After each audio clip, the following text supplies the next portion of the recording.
यहोशू के मरने के बाद इस्राएलियों ने यहोवा से पूछा कि कनानियों के विरुद्ध लड़ने को हमारी ओर से पहले कौन चढ़ाई करेगा।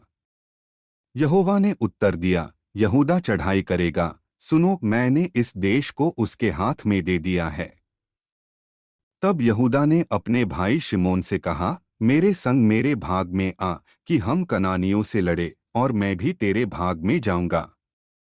सो शिमोन उसके संग चला और यहूदा ने चढ़ाई की, और यहोवा ने कनानियों और परिज्जियों को उसके हाथ में कर दिया। तब उन्होंने बेजेक में उनमें से 10,000 पुरुष मार डाले, और बेजेक में अदोनी बेजेक को पाकर वे उससे लड़े और कनानियों और परिज्जियों को मार डाला।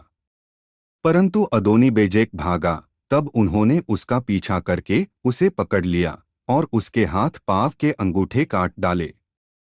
तब अदोनी बेजेक ने कहा, हाथ पाँव के अंगूठे काटे हुए 70 राजा मेरी मेज के नीचे टुकड़े बीनते थे। जैसा मैंने किया था वैसा ही बदला परमेश्वर ने मुझे दिया है।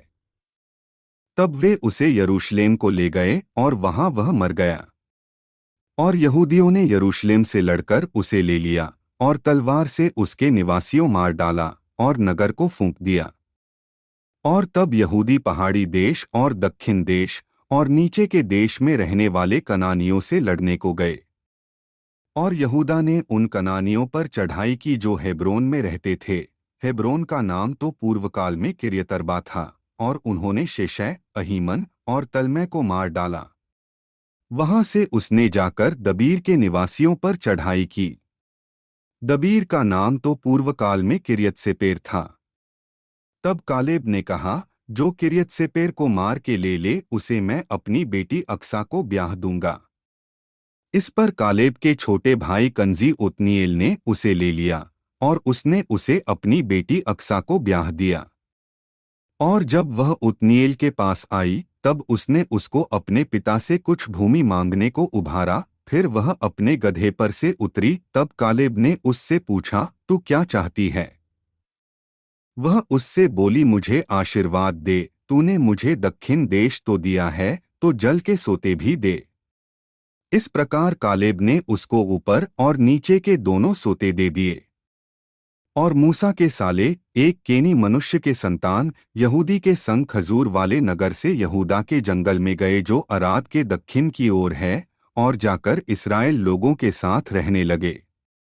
फिर यहूदा ने अपने भाई शिमोन के संग जाकर सपत में रहने वाले कनानियों को मार लिया और उस नगर को सत्यानाश कर डाला। इसलिए उस नगर का नाम होर्मा पड़ा। और यहूदा ने चारों ओर की भूमि समेत अज्जा, अश्कलोन और एक्रोन को ले लिया।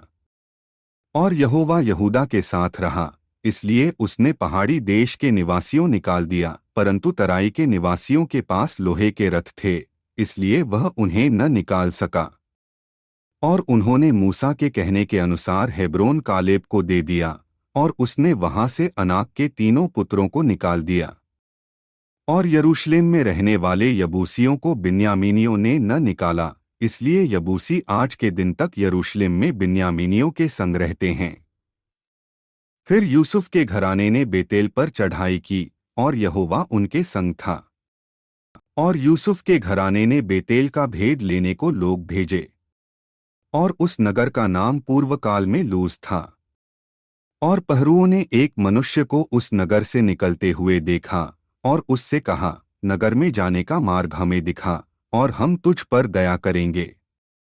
जब उसने उन्हें नगर में जाने का मार्ग दिखाया, तब उन्होंने नगर को तो तलवार से मारा, परंतु उस मनुष्य को सारे घराने समेत छोड़ दिया। उस मनुष्य ने हित्तियों के देश में जाकर एक नगर बसाया, और उसका नाम लूज रखा, और आज के दिन तक उसका नाम वही है। मनश्शे ने अपने अपने गांवों समेत बेतशान, तानाक, दोर, यिबलाम और मगिद्दो के निवासियों को न निकाला। इस प्रकार कनानी उस देश में बसे ही रहे। परंतु जब इस्राएली सामर्थी हुए तब उन्होंने कनानियों से बेगारी ली, परंतु उन्हें पूरी रीति से न निकाला। और एप्रैम ने गेजेर में रहने वाले कनानियों को न निकाला, इसलिए कनानी गेजेर में उनके बीच में बसे रहे। जबलून ने कित्रोन और नहलोल के निवासियों न निकाला, इसलिए कनानी उनके बीच में बसे रहे, और उनके वश में हो गए। आशेर ने अक्को, सीदोन, अहलाब, अकजीब, हेलवा, अपनीक और रहोब के निवासियों को न निकाला। इसलिए आशेरी लोग देश के निवासी कनानियों के बीच में बस गए, क्योंकि उन्होंने उनको न निकाला था। नप्ताली ने बेतशेमेश और बेतनात के निवासियों न निकाला, परंतु देश के निवासी कनानियों के बीच में बस गए, तो भी बेतशेमेश और बेतनात के लोग उनके वश में हो गए। और एमोरियों ने दानियों को पहाड़ी देश में भगा दिया और तराई में आने न दिया। इसलिए एमोरी हेरेस नाम पहाड़, अयलोन और शालबीम में बसे ही रहे, तो भी यूसुफ का घराना यहाँ तक प्रबल हो गया कि वे उनके वश में हो गए। और एमोरियों के देश का सिवाना अक्रब्बीम नाम पर्वत की चढ़ाई से आरंभ करके ऊपर की ओर था। और यहोवा का दूत गिलगाल से बोकीम को जाकर कहने लगा कि मैंने तुमको मिस्र से ले आकर इस देश में पहुंचाया है, जिसके विषय में मैंने तुम्हारे पुरखाओं से शपथ खाई थी। और मैंने कहा था कि जो वाचा मैंने तुमसे बांधी है, उसे मैं कभी न तोड़ूंगा। इसलिए तुम इस देश के निवासियों वाचा न बांधना, तुम उनकी वेदियों को ढा देना। परंतु तुमने मेरी बात नहीं मानी। तुमने ऐसा क्यों किया है? इसलिए मैं कहता हूँ कि मैं उन लोगों को तुम्हारे सामने से न निकालूंगा, और वे तुम्हारे पांजर में कांटे और उनके देवता तुम्हारे लिए फंदे ठहरेंगे। जब यहोवा के दूत ने सारे इस्राएलियों से ये बातें कहीं, तब वे लोग चिल्ला चिल्ला कर रोने लगे। और उन्होंने उस स्थान का नाम बोकीम रखा। और वहां उन्होंने यहोवा के लिए बलि चढ़ाया। जब यहोशू ने लोगों को विदा किया था, तब इस्राएली देश को अपने अधिकार में कर लेने के लिए अपने अपने निज भाग पर गए। और यहोशू के जीवन भर और उन वृद्ध लोगों के जीवन भर जो यहोशू के मरने के बाद जीवित रहे और देख चुके थे कि यहोवा ने इस्राएल के लिए कैसे कैसे बड़े काम किए हैं, इस्राएली लोग यहोवा की सेवा करते रहे। निदान यहोवा का दास नून का पुत्र यहोशू 110 वर्ष का होकर मर गया। और उसको तिम्थेरेस में, जो एप्रैम के पहाड़ी देश में गाश नाम पहाड़ की उत्तर अलंग पर है, उसी के भाग में मिट्टी दी गई। और उस पीढ़ी के सब लोग भी अपने अपने पितरों में मिल गए। तब उसके बाद जो दूसरी पीढ़ी हुई, उसके लोग न तो यहोवा को जानते थे और न उस काम को जो उसने इस्राएल के लिए किया था। इसलिए इस्राएली वह करने लगे जो यहोवा की दृष्टि में बुरा है, और बाल नाम देवताओं की उपासना करने लगे। वे अपने पूर्वजों के परमेश्वर यहोवा को, जो उन्हें मिस्र देश से निकाल लाया था, त्याग कर पराये देवताओं की उपासना करने लगे और उन्हें दंडवत किया और यहोवा को रिस दिलाई। वे यहोवा को त्याग कर के बाल देवताओं और अश्तोरेत देवियों की उपासना करने लगे। इसलिए यहोवा का कोप इस्राएलियों पर भड़क उठा, और उसने उनको लुटेरों के हाथ में कर दिया जो उन्हें लूटने लगे, और उसने उनको चारों ओर के शत्रुओं के अधीन कर दिया, और वे फिर अपने शत्रुओं के सामने ठहर न सके। जहाँ कहीं वे बाहर जाते, वहाँ यहोवा का हाथ उनकी बुराई में लगा रहता था, जैसे यहोवा ने उनसे कहा था, वरन यहोवा ने शपथ खाई थी। इस प्रकार से बड़े संकट में पड़ गए। तो भी यहोवा उनके लिए न्यायी ठहराता था, जो उन्हें लूटने वाले के हाथ से छुड़ाते थे। परंतु वे अपने न्यायियों की भी नहीं मानते थे, वरन व्यभिचारिन की नाई पराये देवताओं के पीछे चलते और उन्हें दंडवत करते थे। उनके पूर्वज जो यहोवा की आज्ञाएं मानते थे, उनकी उस लीक को उन्होंने शीघ्र ही छोड़ दिया और उनके अनुसार न किया। और जब जब यहोवा उनके लिए न्यायी को ठहराता, तब तब वह उस न्यायी के संग रहकर उसके जीवन भर उन्हें शत्रुओं के हाथ से छुड़ाता था, क्योंकि यहोवा उनका कराहना जो अंधेर और उपद्रव करने वालों के कारण होता था सुनकर दुखी था। परंतु जब न्यायी मर जाता, तब वे फिर पराये देवताओं के पीछे चलकर उनकी उपासना करते और उन्हें दंडवत करके अपने पुरखाओं से अधिक बिगड़ जाते थे और अपने बुरे कामों और हठीली चाल को नहीं छोड़ते थे। इसलिए यहोवा का कोप इस्राएल पर भड़क उठा, और उसने कहा, इस जाति ने उस वाचा को जो मैंने उनके पूर्वजों से बांधी थी तोड़ दिया, और मेरी बात नहीं मानी। इस कारण जिन जातियों को यहोशू मरते समय छोड़ गया है, उनमें से मैं अब किसी को उनके सामने से न निकालूंगा, जिससे उनके द्वारा मैं इस्राएलियों की परीक्षा करूं कि जैसे उनके पूर्वज मेरे मार्ग पर चलते थे वैसे ही ये भी चलेंगे कि नहीं। इसलिए यहोवा ने उन जातियों को एकाएक न निकाला, वरन रहने दिया, और उसने उन्हें यहोशू के हाथ में भी उनको न सौंपा था। इस्राएलियों में से जितने कनान में की लड़ाइयों में भागी न हुए थे, उन्हें परखने के लिए यहोवा ने इन जातियों को देश में इसलिए रहने दिया कि पीढ़ी पीढ़ी के इस्राएलियों में से जो लड़ाई को पहले न जानते थे वे सीखें और जान लें। अर्थात पांचों सरदारों समेत पलिश्तियों और सब कनानियों और सीदोनियों और बालहेर्मोन नाम पहाड़ से लेकर हमात की तराई तक लबानोन पर्वत में रहने वाले हिव्वियों को।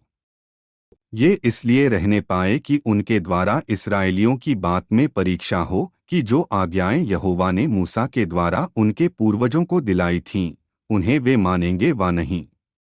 इसलिए इस्राएली कनानियों, हित्तियों, एमोरियों, परिज्जियों, हिव्वियों और यबूसियों के बीच में बस गए। तब वे उनकी बेटियां ब्याह में लेने लगे और अपनी बेटियां उनके बेटों को ब्याह में देने लगे और उनके देवताओं की भी उपासना करने लगे। इस प्रकार इस्राएलियों ने यहोवा की दृष्टि में बुरा किया और अपने परमेश्वर यहोवा को भूलकर बाल नाम देवताओं और अशेरा नाम देवियों की उपासना करने लग गए।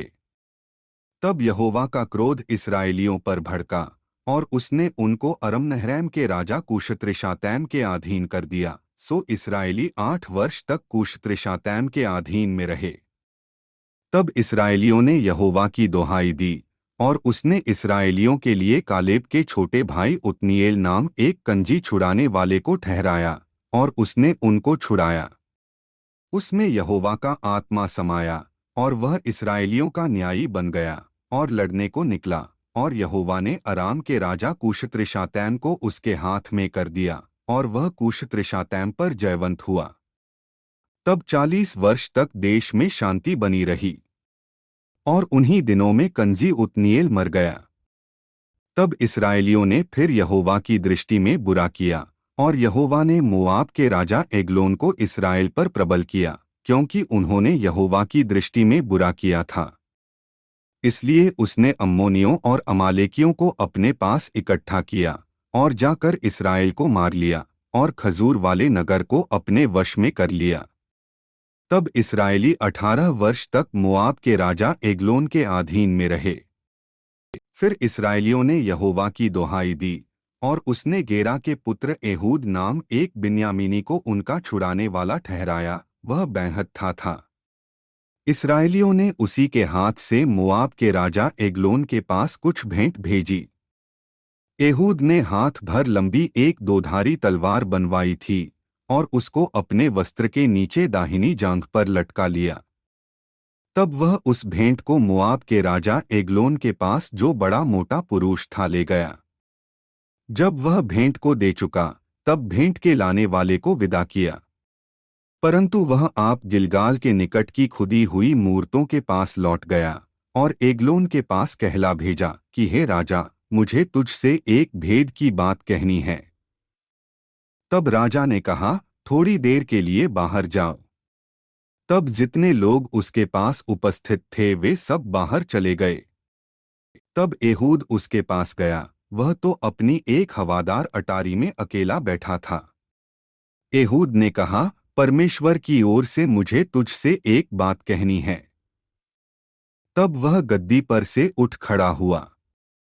इतने में एहूद ने अपना बायां हाथ बढ़ाकर अपनी दाहिनी जांघ पर से तलवार खींचकर उसकी तोंद में घुसेड़ दी, और फल के पीछे मूठ भी पैठ गई और फल चर्बी में धंसा रहा, क्योंकि उसने तलवार को उसकी तोंद में से न निकाला, वरन वह उसके आर पार निकल गई। तब एहूद छज्जे से निकलकर बाहर गया और अटारी के किवाड़ खींचकर उसको बंद करके ताला लगा दिया। उसके निकल जाते ही राजा के दास आए तो क्या देखते हैं कि अटारी के किवाड़ों में ताला लगा है। इस कारण वे बोले कि निश्चय वह हवादार कोठरी में लघुशंका करता होगा। वे बाट जोहते जोहते लज्जित हो गए। तब यह देखकर कि वह अटारी के किवाड़ नहीं खोलता, उन्होंने कुंजी लेकर किवाड़ खोले तो क्या देखा कि उनका स्वामी भूमि पर मरा पड़ा है। जब तक वे सोच विचार कर ही रहे थे तब तक एहूद भाग निकला और खुदी हुई मूर्तों की परली ओर होकर सेरे में जाकर शरण ली। वहां पहुंचकर उसने एप्रैम के पहाड़ी देश में नरसिंगा फूंका। तब इस्राएली उसके संग होकर पहाड़ी देश से उसके पीछे पीछे नीचे गए और उसने उनसे कहा, मेरे पीछे पीछे चले आओ, क्योंकि यहोवा ने तुम्हारे मोआबी शत्रुओं को तुम्हारे हाथ में कर दिया है। तब उन्होंने उसके पीछे पीछे जाके यरदन के घाटों को जो मोआब देश की ओर है ले लिया और किसी को उतरने न दिया। उस समय उन्होंने कोई 10,000 मोआबियों को मार डाला। वे सब के सब हृष्ट पुष्ट और शूरवीर थे, परंतु उनमें से एक भी न बचा। इस प्रकार उस समय मोआब इस्राएल के हाथ के तले दब गया। तब 80 वर्ष तक देश में शांति बनी रही। उसके बाद अनात का पुत्र शमगर हुआ। उसने 600 पलिश्ती पुरुषों को बैल के पैने से मार डाला, इस कारण वह भी इस्राएल का छुड़ाने वाला हुआ। जब एहूद मर गया तब इस्राएलियों ने फिर यहोवा की दृष्टि में बुरा किया। इसलिए यहोवा ने उनको हासोर में विराजने वाले कनान के राजा याबीन के अधीन में कर दिया, जिसका सेनापति सीसरा था, जो अन्य जातियों की हरोशेत का निवासी था। तब इस्राएलियों ने यहोवा की दोहाई दी, क्योंकि सीसरा के पास लोहे के 900 रथ थे और वह इस्राएलियों पर 20 वर्ष तक बड़ा अंधेर करता रहा। उस समय लप्पीदोत की स्त्री दबोरा जो नबिया थी, इस्राएलियों का न्याय करती थी। वह एप्रैम के पहाड़ी देश में रामा और बेतेल के बीच में दबोरा के खजूर के तले बैठा करती थी और इस्राएली उसके पास न्याय के लिए जाया करते थे। उसने अबीनोअम के पुत्र बाराक को केदेश नप्ताली में से बुलाकर कहा, क्या इस्राएल के परमेश्वर यहोवा ने यह आज्ञा नहीं दी कि तू जाकर ताबोर पहाड़ पर चढ़ और नप्तालियों और जबूलूनियों में के 10,000 पुरुषों को संग ले जा। तब मैं याबीन के सेनापति सीसरा के रथों और भीड़भाड़ समेत कीशोन नदी तक तेरी ओर खींच ले आऊंगा और उसको तेरे हाथ में कर दूंगा। बाराक ने उससे कहा, यदि तू मेरे संग चलेगी तो मैं जाऊंगा, नहीं तो न जाऊंगा। उसने कहा, निसंदेह मैं तेरे संग चलूंगी, तो भी यह यात्रा से तेरी तो कुछ बड़ाई न होगी, क्योंकि यहोवा सीसरा को एक स्त्री के अधीन कर देगा। तब दबोरा उठकर बाराक के संग के देश को गई। तब बाराक ने जबूलून और नप्ताली के लोगों को केदेश में बुलवा लिया और उसके पीछे 10,000 पुरुष चढ़ गए और दबोरा उसके संग चढ़ गई। हेबेर नाम केनी ने उन केनियों में से, जो मूसा के साले होबाब के वंश के थे, अपने को अलग करके केदेश के पास के सानन्नीम के बांजवृज तक जाकर अपना डेरा वहीं डाला था। जब सीसरा को यह समाचार मिला कि अबीनोअम का पुत्र बाराक ताबोर पहाड़ पर चढ़ गया है, तब सीसरा ने अपने सब रथ, जो लोहे के 900 रथ थे, और अपने संग की सारी सेना को अन्य जातियों के हरोशेत के कीशोन नदी पर बुलवाया। तब दबोरा ने बाराक से कहा, उठ, क्योंकि आज वह दिन है जिसमें यहोवा सीसरा को तेरे हाथ में कर देगा। क्या यहोवा तेरे आगे नहीं निकला है? इस पर बाराक और उसके पीछे पीछे 10,000 पुरुष ताबोर पहाड़ से उतर पड़े। तब यहोवा ने सारे रथों वरन सारी सेना समेत सीसरा को तलवार से बाराक के सामने घबरा दिया और सीसरा रथ पर से उतर के पाव पाव भाग चला। और बाराक ने अन्य जातियों के हरोशेत तक रथों और सेना का पीछा किया और तलवार से सीसरा की सारी सेना नष्ट की गई और एक भी मनुष्य न बचा। परंतु सीसरा पाव पाव हेबेर केनी की स्त्री याएल के डेरे को भाग गया, क्योंकि हासोर के राजा याबीन और हेबेर केनी में मेल था। तब याएल सीसरा की भेंट के लिए निकलकर उससे कहने लगी, हे मेरे प्रभु, आ मेरे पास आ और न डर। तब वह उसके पास डेरे में गया और उसने उसके ऊपर कंबल डाल दिया। तब सीसरा ने उससे कहा, मुझे प्यास लगी है, मुझे थोड़ा पानी पिला। तब उसने दूध की कुप्पी खोलकर उसे दूध पिलाया और उसको उठा दिया।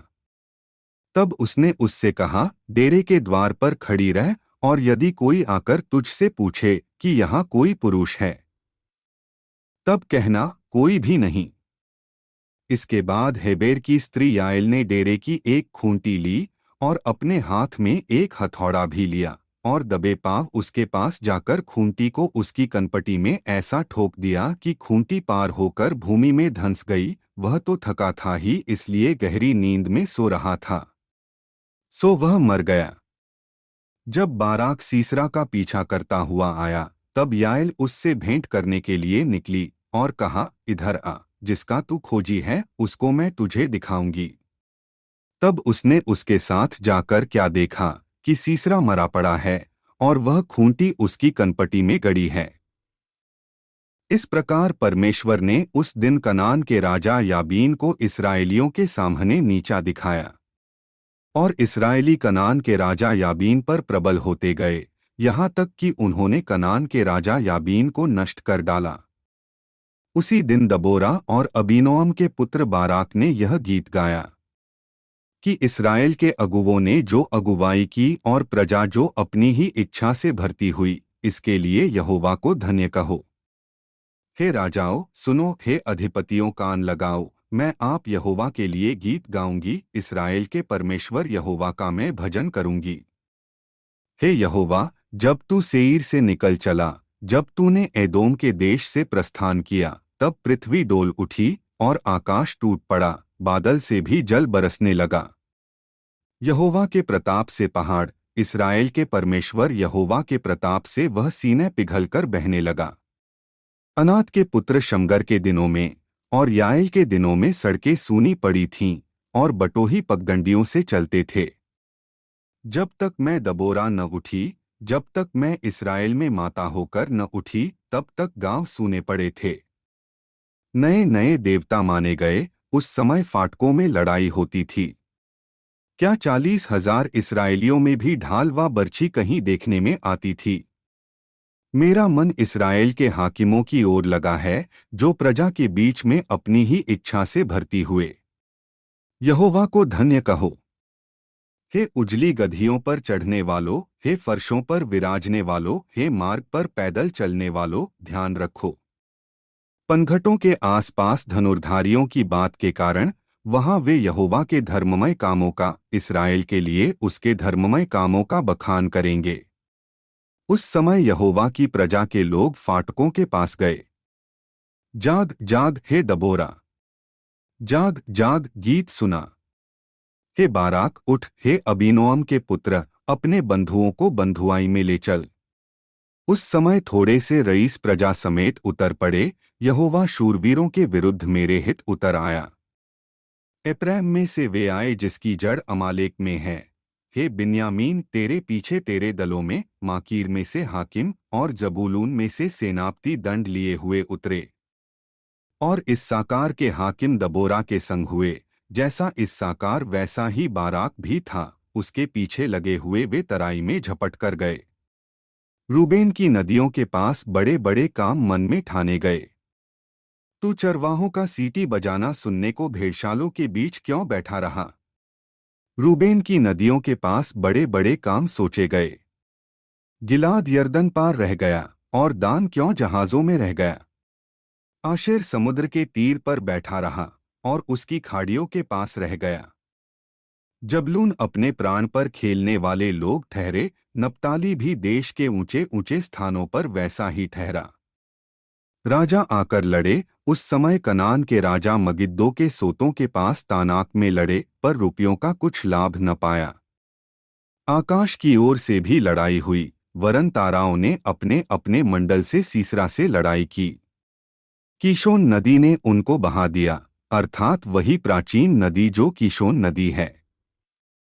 हे मन, हियाव बांधे आगे बढ़। उस समय घोड़े के खुरों से टाप का शब्द होने लगा, उनके बलिष्ठ घोड़ों के कूदने से यह हुआ। यहोवा का दूत कहता है कि मेरोज को शाप दो, उसके निवासियों भारी शाप दो, क्योंकि वे यहोवा की सहायता करने को, शूरवीरों के विरुद्ध यहोवा की सहायता करने को न आए। सब स्त्रियों में से केनी हेबेर की स्त्री याएल धन्य ठहरेगी, डेरों में से रहने वाली सब स्त्रियों में वह धन्य ठहरेगी। सीसरा ने पानी मांगा, उसने दूध दिया। रईसों के योग्य बर्तन में वह मक्खन ले आई। उसने अपना हाथ खूंटी की ओर, अपना दहिना हाथ बढ़ी के हथौड़े की ओर बढ़ाया और हथौड़े से सीसरा को मारा, उसके सिर को फोड़ डाला और उसकी कनपटी को आर पार छेद दिया। उस स्त्री के पांवों पर वह झुका, वह गिरा, वह पड़ा रहा। उस स्त्री के पांवों पर वह झुका, वह गिरा, जहां झुका वहीं मरा पड़ा रहा। खिड़की में से एक स्त्री झांककर चिल्लाई। सीसरा की माता ने झिलमिली की ओट से पुकारा कि उसके रथ के आने में इतनी देर क्यों लगी? उसके रथों के पहियों को अबेर क्यों हुई है?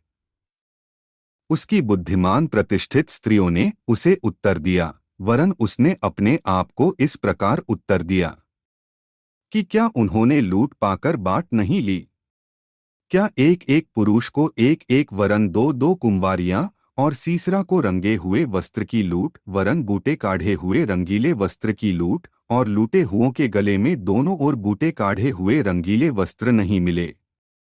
हे यहोवा, तेरे सब शत्रु ऐसे ही नाश हो जाएं। परंतु उसके प्रेमी लोग प्रताप के साथ उदय होते हुए सूर्य के समान तेजोमय हों। फिर देश में 40 वर्ष तक शांति रही। तब इस्राएलियों ने यहोवा की दृष्टि में बुरा किया, इसलिए यहोवा ने उन्हें मिद्यानियों के वश में 7 वर्ष कर रखा, और मिद्यानी इस्राएलियों पर प्रबल हो गए। मिद्यानियों के डर के मारे इस्राएलियों ने पहाड़ों के गहरे खड्डों और गुफाओं और किलों को अपने निवास बना लिए। और जब जब इस्राएली बीज बोते तब तब मिद्यानी और अमालेकी और पूर्वी लोग उनके विरुद्ध चढ़ाई करके अज्जा तक छावनी डाल डालकर भूमि की उपज नाश कर डालते थे, और इस्राएलियों के लिए न तो कुछ भोजन वस्तु और न भेड़ बकरी और न गाय बैल और न गधा छोड़ते थे, क्योंकि वे अपने पशुओं और डेरों को लिए हुए चढ़ाई करते और टिड्डियों के दल के समान बहुत आते थे, और उनके ऊँट भी अनगिनत होते थे, और वे देश को उजाड़ने के लिए उसमें आया करते थे। और मिद्यानियों के कारण इस्राएली बड़ी दुर्दशा में पड़ गए। तब इस्राएलियों ने यहोवा की दोहाई दी। जब इस्राएलियों ने मिद्यानियों के कारण यहोवा की दोहाई दी, तब यहोवा ने इस्राएलियों के पास एक नबी को भेजा, जिसने उनसे कहा, इस्राएल का परमेश्वर यहोवा यूं कहता है कि मैं तुमको मिस्र में से ले आया और दासत्व के घर से निकाल ले आया, और मैंने तुमको मिस्रियों के हाथ से, वरन जितने तुम पर अंधेर करते थे उन सबों के हाथ से छुड़ाया, और उनको तुम्हारे सामने से बरबस निकालकर उनका देश तुम्हें दे दिया। और मैंने तुमसे कहा कि मैं तुम्हारा परमेश्वर यहोवा हूँ। एमोरी लोग जिनके देश में तुम रहते हो उनके देवताओं का भय न मानना, परंतु तुमने मेरा कहना नहीं माना। फिर यहोवा का दूत आकर उस बांजवृक्ष के तले बैठ गया, जो ओप्रा में अबीएजेरी योआश का था, और उसका पुत्र गिदोन एक दाखरस के कुंड में गेहूं इसलिए झाड़ रहा था कि उसे मिद्यानियों से छिपा रखे। उसको यहोवा के दूत ने दर्शन देकर कहा, हे शूरवीर सूरमा, यहोवा तेरे संग है। गिदोन ने उससे कहा, हे मेरे प्रभु, बिनती सुन, यदि यहोवा हमारे संग होता तो हम पर यह सब विपत्ति क्यों पड़ती? और जितने आश्चर्य कर्मों का वर्णन हमारे पुरखा यह कहकर करते थे कि क्या यहोवा हमको मिस्र से छुड़ा नहीं लाया, वे कहाँ रहे? अब तो यहोवा ने हमको त्याग दिया और मिद्यानियों के हाथ कर दिया है। तब यहोवा ने उस पर दृष्टि करके कहा, अपनी इसी शक्ति पर जा और तू इस्राएलियों को मिद्यानियों के हाथ से छुड़ाएगा, क्या मैंने तुझे नहीं भेजा? उसने कहा, हे मेरे प्रभु, बिनती सुन, मैं इस्राएल को क्यों कर छुड़ाऊं? देख, मेरा कुल मनुष्य में सबसे कंगाल है, फिर मैं अपने पिता के घराने में सबसे छोटा हूँ। यहोवा ने उससे कहा, निश्चय मैं तेरे संग रहूंगा, सो तू मिद्यानियों को ऐसा मार लेगा जैसा एक मनुष्य को। गिदोन ने उससे कहा, यदि तेरा अनुग्रह मुझ पर हो तो मुझे इसका कोई चिन्ह दिखा कि तू ही मुझसे बातें कर रहा है। जब तक मैं तेरे पास फिर आकर अपनी भेंट निकालकर तेरे सामने न रखूं, तब तक तू यहाँ से न जा। उसने कहा, मैं तेरे लौटने तक ठहरा रहूंगा। तब गिदोन ने जाकर बकरी का एक बच्चा और एक एपा मैदे की अख़मीरी रोटियां तैयार की तब मांस को टोकरी में और जूस को तसले में रखकर बांजवृक्ष के तले उसके पास ले जाकर दिया। परमेश्वर के दूत ने उससे कहा, मांस और अख़मीरी रोटियों को लेकर इस चट्टान पर रख दे और जूस को उंडेल दे। उसने ऐसा ही किया। तब यहोवा के दूत ने अपने हाथ की लाठी को बढ़ाकर मांस और अख़मीरी रोटियों को छुआ और चट्टान से आग निकली जिससे मांस और अख़मीरी रोटियां भस्म हो गई। तब यहोवा का दूत उसकी दृष्टि से अंतर्ध्यान हो गया। जब गिदोन ने जान लिया कि वह यहोवा का दूत था, तब गिदोन कहने लगा, हाय प्रभु यहोवा, मैंने तो यहोवा के दूत को साक्षात देखा है। यहोवा ने उससे कहा, तुझे शांति मिले, मत डर, तू न मरेगा। तब गिदोन ने वहां यहोवा की एक वेदी बनाकर उसका नाम यहोवा शालोम रखा। वह आज के दिन तक अबीएजेरियों के ओपरा में बनी है। फिर उसी रात को यहोवा ने गिदोन से कहा, अपने पिता का जवान बैल अर्थात दूसरा 7 वर्ष का बैल ले और बाल की जो वेदी तेरे पिता की है उसे गिरा दे, और जो अशेरा देवी उसके पास है उसे काट डाल, और उस दृढ़ स्थान की चोटी पर ठहराई हुई रीति से अपने परमेश्वर यहोवा की एक वेदी बना। तब उस दूसरे बैल को ले और उस अशेरा की लकड़ी जो तू काट डालेगा जलाकर होमबलि चढ़ा। तब गिदोन ने अपने संग 10 दासों को लेकर यहोवा के वचन के अनुसार किया, परंतु अपने पिता के घराने और नगर के लोगों के डर के मारे वह काम दिन को न कर सका, इसलिए रात में किया। बिहान को नगर के लोग सवेरे उठकर क्या देखते हैं कि बाल की वेदी गिरी पड़ी है और उसके पास की अशेरा कटी पड़ी है और दूसरा बैल बनाई हुई वेदी पर चढ़ाया हुआ है। तब वे आपस में कहने लगे, यह काम किसने किया? और पूछपाछ और ढूंढ-ढांड करके वे कहने लगे कि यह योआश के पुत्र गिदोन का काम है। तब नगर के मनुष्यों ने योआश से कहा, अपने पुत्र को बाहर ले आ कि मार डाला जाए, क्योंकि उसने बाल की वेदी को गिरा दिया है और उसके पास की अशेरा को भी काट डाला है। योआश ने उन सबों से जो उसके सामने खड़े हुए थे कहा, क्या तुम बाल के लिए वाद विवाद करोगे? क्या तुम उसे बचाओगे? जो कोई उसके लिए वाद विवाद करे वह मार डाला जाएगा। बिहान तक ठहरे रहो, तब तक यदि वह परमेश्वर हो तो जिसने उसकी वेदी गिराई है उससे वह आप ही अपना वाद विवाद करे। इसलिए उस दिन गिदोन का नाम यह कहकर यरूब्बाल रखा गया कि इसने जो बाल की वेदी गिराई है तो इस पर बाल आप वाद विवाद कर ले। इसके बाद सब मिद्यानी और अमालेकी और पूर्वी इकट्ठे हुए और पार आकर यिज्रेल की तराई में डेरे डाले। तब यहोवा का आत्मा गिदोन में समाया और उसने नरसिंगा फूंका। तब अबीएजेरी उसकी सुनने के लिए इकट्ठे हुए। फिर उसने कुल मनश्शे के पास अपने दूत भेजे और वे भी उसके समीप इकट्ठे हुए। और उसने आशेर, जबूलून और नप्ताली के पास भी दूत भेजे, तब वे भी उससे मिलने को चले आए। तब गिदोन ने परमेश्वर से कहा, यदि तू अपने वचन के अनुसार इस्राएल को मेरे द्वारा छुड़ाएगा तो सुन, मैं एक भेड़ी की ऊन खलिहान में रखूंगा, और यदि ओस केवल उस ऊन पर पड़े और उसे छोड़ सारी भूमि सूखी रह जाए तो मैं जान लूंगा कि तू अपने वचन के अनुसार इस्राएल को मेरे द्वारा छुड़ाएगा। और ऐसा ही हुआ। इसलिए जब उसने बिहान को सबेरे उठकर उस ऊन को दबाकर उसमें से ओस निचोड़ी, तब एक कटोरा भर गया। फिर गिदोन ने परमेश्वर से कहा, यदि मैं एक बार फिर कहूं तो तेरा क्रोध मुझ पर न भड़के, मैं इस ऊन से एक बार और भी तेरी परीक्षा करूं, अर्थात केवल ऊन ही सूखी रहे और सारी भूमि पर ओस पड़े। इस रात को परमेश्वर ने ऐसा ही किया, अर्थात केवल ऊन ही सूखी रह गई और सारी भूमि पर ओस पड़ी।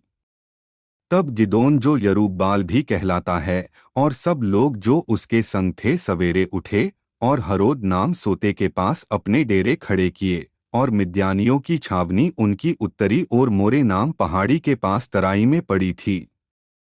तब यहोवा ने गिदोन से कहा, जो लोग तेरे संग हैं वे इतने हैं कि मैं मिद्यानियों को उनके हाथ नहीं कर सकता, नहीं तो इस्राएल यह कहकर मेरे विरुद्ध अपनी बड़ाई मारने लगे कि हम अपने ही भुजबल के द्वारा बचे हैं। इसलिए तू जाकर लोगों में यह प्रचार करके सुना दे कि जो कोई डर के मारे थरथराता हो वह गिलाद पहाड़ से लौटकर चला जाए। तब 22,000 लोग लौट गए और केवल 10,000 रह गए। फिर यहोवा ने गिदोन से कहा, अब भी लोग अधिक हैं, उन्हें सोते के पास नीचे ले चल, वहां मैं उन्हें तेरे लिए परखूंगा, और जिस जिसके विषय में मैं तुझसे कहूं कि यह तेरे संग चले वह तो तेरे संग चले, और जिस जिसके विषय में मैं कहूं कि यह तेरे संग न जाए वह न जाए। तब वह उनको सोते के पास नीचे ले गया। वहां यहोवा ने गिदोन से कहा, जितने कुत्ते की नाई जीभ से पानी चपड़ चपड़ करके पिएं उनको अलग रख, और वैसा ही उन्हें भी जो घुटने टेक कर पिएं। जिन्होंने मुंह में हाथ लगा चपड़ चपड़ करके पानी पिया उनकी तो गिनती 300 ठहरी, और बाकी सब लोगों ने घुटने टेक कर पानी पिया। तब यहोवा ने गिदोन से कहा, इन 300 चपड़ चपड़ करके पीने वालों के द्वारा मैं तुमको छुड़ाऊंगा और मिद्यानियों को तेरे हाथ में कर दूंगा, और सब लोग अपने अपने स्थान को लौट जाएं। तब उन लोगों ने हाथ में सीधा और अपने अपने नरसिंगे लिए, और उसने इस्राएल के सब पुरुषों को अपने अपने डेरे की ओर भेज दिया, परंतु उन 300 पुरुषों को अपने पास रख छोड़ा, और मिद्यान की छावनी उसके नीचे तराई में पड़ी थी। उसी रात को यहोवा ने उससे कहा, उठ, छावनी पर चढ़ाई कर, क्योंकि मैं उसे तेरे हाथ कर देता हूँ। परंतु यदि तू चढ़ाई करते डरता हो तो अपने सेवक फूरा को संग लेकर छावनी के पास जाकर सुन कि वे क्या कह रहे हैं, उसके बाद तुझे उस छावनी पर चढ़ाई करने का हियाव होगा।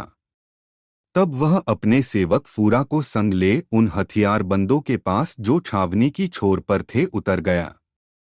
मिद्यानी और अमालेकी और सब पूर्वी लोग तो टिड्डियों के समान बहुत से तराई में फैले पड़े थे, और उनके ऊंट समुद्र तीर के बालू के किनकों के समान गिनती से बाहर थे। जब गिदोन वहां आया तब एक जन अपने किसी संगी से अपना स्वप्न यों कह रहा था कि सुन, मैंने स्वप्न में क्या देखा है कि जौ की एक रोटी लुढ़कते लुढ़कते मिद्यान की छावनी में आई और डेरे को ऐसा टक्कर मारा कि वह गिर गया, और उसको ऐसा उलट दिया कि डेरा गिरा पड़ा रहा।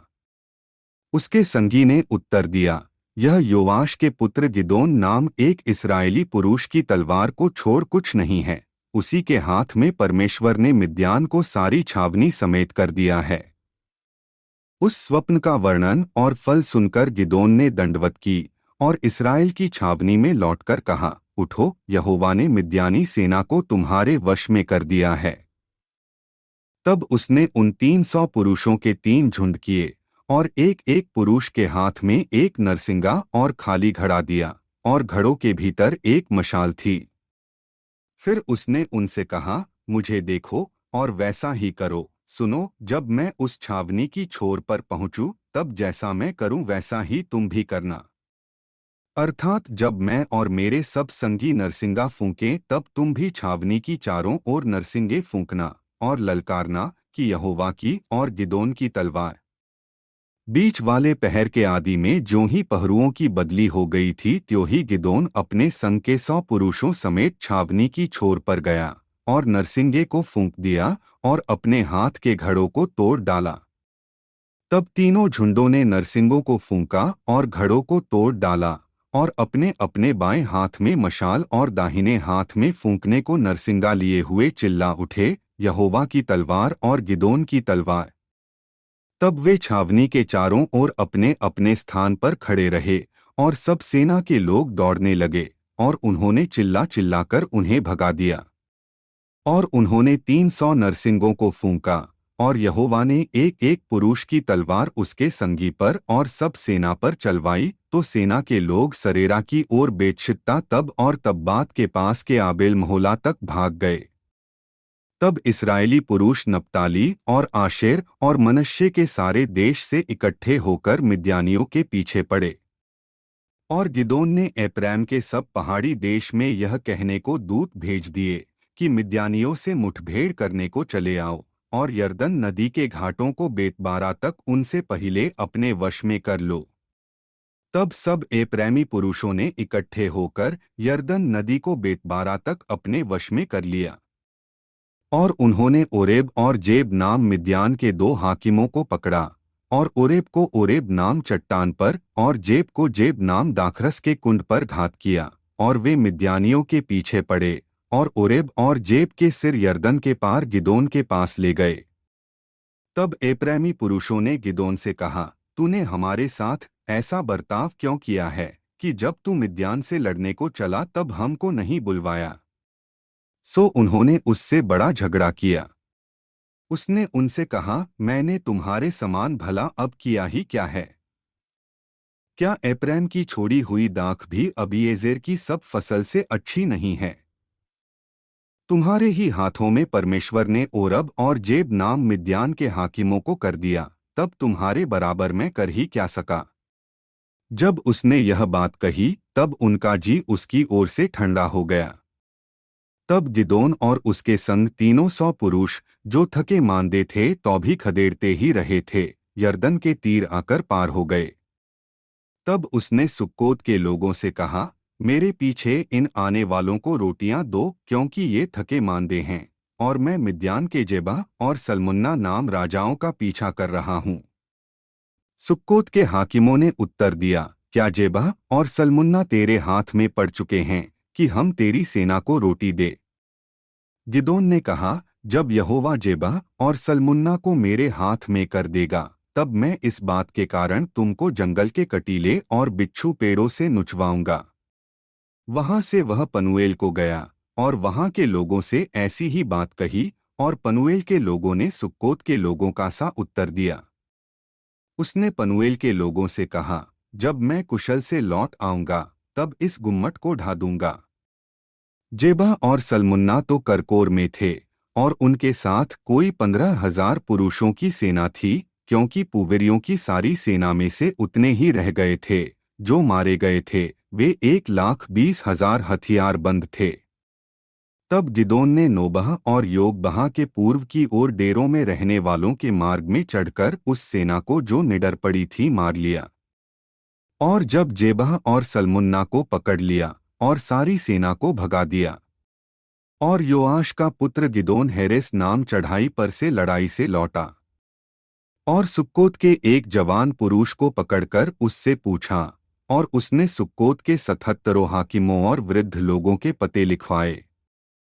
तब वह सुक्कोत के मनुष्यों के पास जाकर कहने लगा, जेबह और सल्मुन्ना को देखा, जिनके विषय में तुमने यह कहकर मुझे चिढ़ाया था कि क्या जेबह और सल्मुन्ना अभी तेरे हाथ में हैं कि हम तेरे थके मांदे जनों को रोटी दें? तब उसने उस नगर के वृद्ध लोगों को पकड़ा और जंगल के कटीले और बिच्छू पेड़ लेकर सुक्कोत के पुरुषों को कुछ सिखाया, और उसने पनुएल के गुम्मट को ढा दिया और उस नगर के मनुष्यों को घात किया।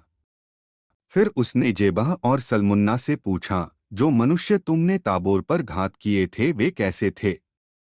उन्होंने उत्तर दिया, जैसा तू वैसे ही वे भी थे, अर्थात एक एक का रूप राजकुमार का सा था। उसने कहा, वे तो मेरे भाई वरन मेरे सहोदर भाई थे। यहोवा के जीवन की शपथ, यदि तुमने उनको जीवित छोड़ा होता तो मैं तुमको घात न करता। तब उसने अपने जेठे पुत्र यतेरे से कहा, उठकर इन्हें घात कर। परंतु जवान ने अपनी तलवार न खींची, क्योंकि वह उस समय तक लड़का ही था, इसलिए वह डर गया। तब जेबह और सल्मुन्ना ने कहा, तू उठकर हम पर प्रहार कर, क्योंकि जैसा पुरुष हो वैसा ही उसका पौरुष भी होगा। तब गिदोन ने उठकर जेबह और सल्मुन्ना को घात किया और उनके ऊँटों के गलों के चंद्रहारों को ले लिया।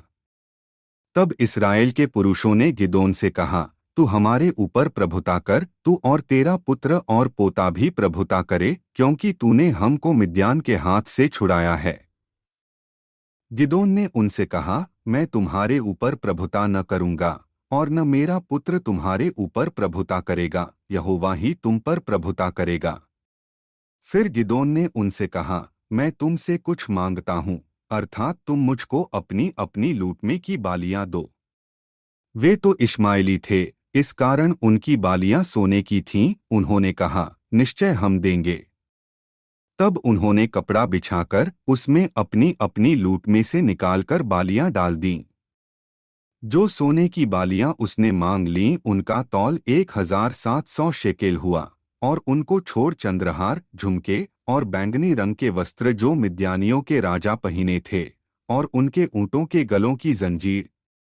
उनका गिदोन ने एक एपोद बनवाकर अपने ओप्रा नाम नगर में रखा, और सब इस्राएल वहां व्यभिचारिणी की नाई उसके पीछे हो लिया, और वह गिदोन और उसके घराने के लिए फंदा ठहरा। इस प्रकार मिद्यान इस्राएलियों से दब गया और फिर सिर न उठाया। और गिदोन के जीवन भर अर्थात 40 वर्ष तक देश चैन से रहा। योआश का पुत्र यरूब्बाल तो जाकर अपने घर में रहने लगा। और गिदोन के 70 बेटे उत्पन्न हुए, क्योंकि उसके बहुत स्त्रियां थीं। और उसकी जो एक रखेली शकेम में रहती थी उसके एक पुत्र उत्पन्न हुआ, और गिदोन ने उसका नाम अबीमेलेक रखा। निदान योआश का पुत्र गिदोन पूरे बुढ़ापे में मर गया, और अबीएजेरियों के उपरा नाम गांव में उसके पिता योआश की कब्र में उसको मिट्टी दी गई। गिदोन के मरते ही इस्राएली फिर गए और व्यभिचारिणी की नाई बाल देवताओं के पीछे हो लिए और बालबरीत को अपना देवता मान लिया। और इस्राएलियों ने अपने परमेश्वर यहोवा को, जिसने उनको चारों ओर के सब शत्रुओं के हाथ से छुड़ाया था, स्मरण न रखा। और न उन्होंने यरूब्बाल अर्थात गिदोन की उस सारी भलाई के अनुसार जो उसने इस्राएलियों के साथ की थी उसके घराने को प्रीति दिखाई। यरूब्बाल का पुत्र अबीमेलेक शकेम को अपने मामाओं के पास जाकर उनसे और अपने नाना के सब घराने से यूं कहने लगा, शकेम के सब मनुष्यों से यह पूछो कि तुम्हारे लिए क्या भला है। क्या यह कि यरूब्बाल के 70 पुत्र तुम पर प्रभुता करें, व यह कि एक ही पुरुष तुम पर प्रभुता करे। और यह भी स्मरण रखो कि मैं तुम्हारा हाड़ मांस हूँ। तब उसके मामाओं ने शकेम के सब मनुष्यों से ऐसी ही बातें कहीं, और उन्होंने यह सोचकर कि अबीमेलेक तो हमारा भाई है, अपना मन उसके पीछे लगा दिया। तब उन्होंने बालबरीत के मंदिर में से 70 टुकड़े रुपए उसको दिए, और उन्हें लगाकर अबीमेलेक ने नीच और लुच्चे जन रख लिए जो उसके पीछे हो लिए। तब उसने ओप्रा में अपने पिता के घर जाके अपने भाइयों को जो यरूब्बाल के 70 पुत्र थे एक ही पत्थर पर घात किया, परंतु यरूब्बाल का योताम नाम लहुरा पुत्र छिपकर बच गया। तब शकेम के सब मनुष्यों और बेतमिल्लो के सब लोगों ने इकट्ठे होकर शकेम के खंभे से पास वाले बांजवृक्ष के पास अबीमेलेक को राजा बनाया। इसका समाचार सुनकर योताम गरिज्जीम पहाड़ की चोटी पर जाकर खड़ा हुआ और ऊंचे स्वर से पुकारा के कहने लगा, हे शकेम के मनुष्यों, मेरी सुनो, इसलिए कि परमेश्वर तुम्हारी सुने।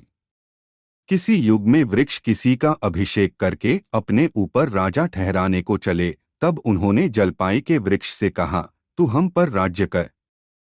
तब जलपाई के वृक्ष ने कहा, क्या मैं अपनी उस चिकनाहट को छोड़कर, जिससे लोग परमेश्वर और मनुष्य दोनों का आदर मान करते हैं, वृक्षों का अधिकारी होकर इधर उधर डोलने को चलूं?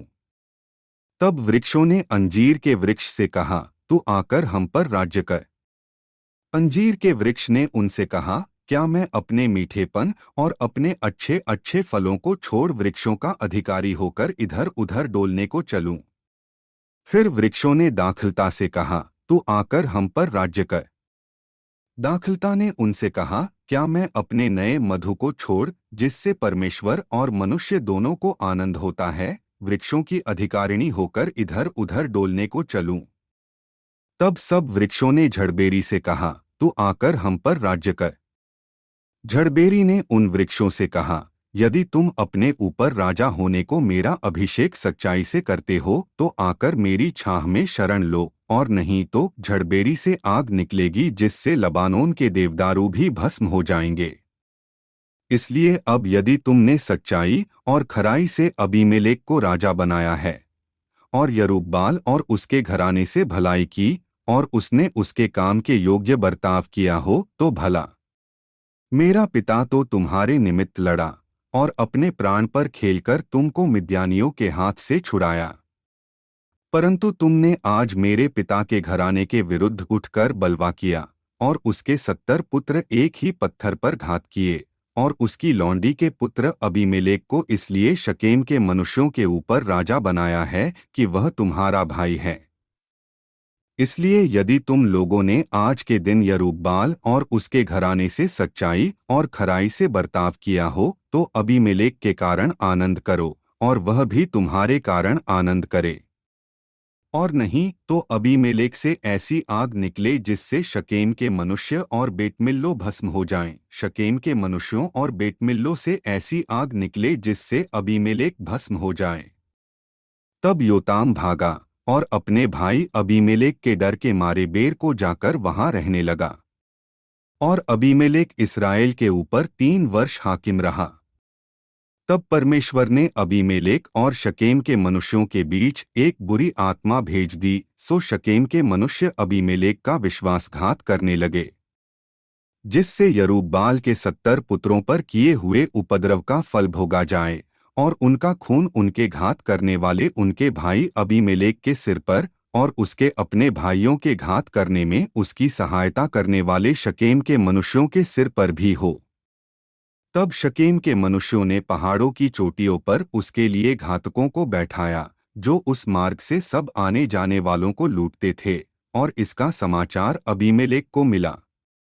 तब एबेद का पुत्र गाल अपने भाइयों समेत शकेम में आया, और शकेम के मनुष्यों ने उसका भरोसा किया, और उन्होंने मैदान में जाकर अपनी अपनी दाख की बारियों के फल तोड़े और उनका रस रौंदा, और स्तुति का बलिदान कर अपने देवता के मंदिर में जाकर खाने पीने और अबीमेलेक को कोसने लगे। तब एबेद के पुत्र गाल ने कहा, अबीमेलेक कौन है? शकेम कौन है कि हम उसके अधीन रहें? क्या वह यरूब्बाल का पुत्र नहीं? क्या जबूल उसका नायब नहीं? शकेम के पिता हमोर के लोगों के तो अधीन हो, परंतु हमें उसके अधीन क्यों रहें? और यह प्रजा मेरे वश में होती हो क्या ही भला होता।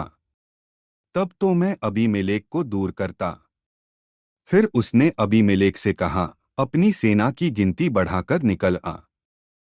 एबेद के पुत्र गाल की वे बातें सुनकर नगर के हाकिम जबूल का क्रोध भड़क उठा, और उसने अबीमेलेक के पास छिपके दूतों से कहला भेजा कि एबेद का पुत्र गाल और उसके भाई शकेम में आके नगर वालों को तेरा विरोध करने को उसका रहे हैं। इसलिए तू अपने संग वालों समेत रात को उठकर मैदान में घात लगा।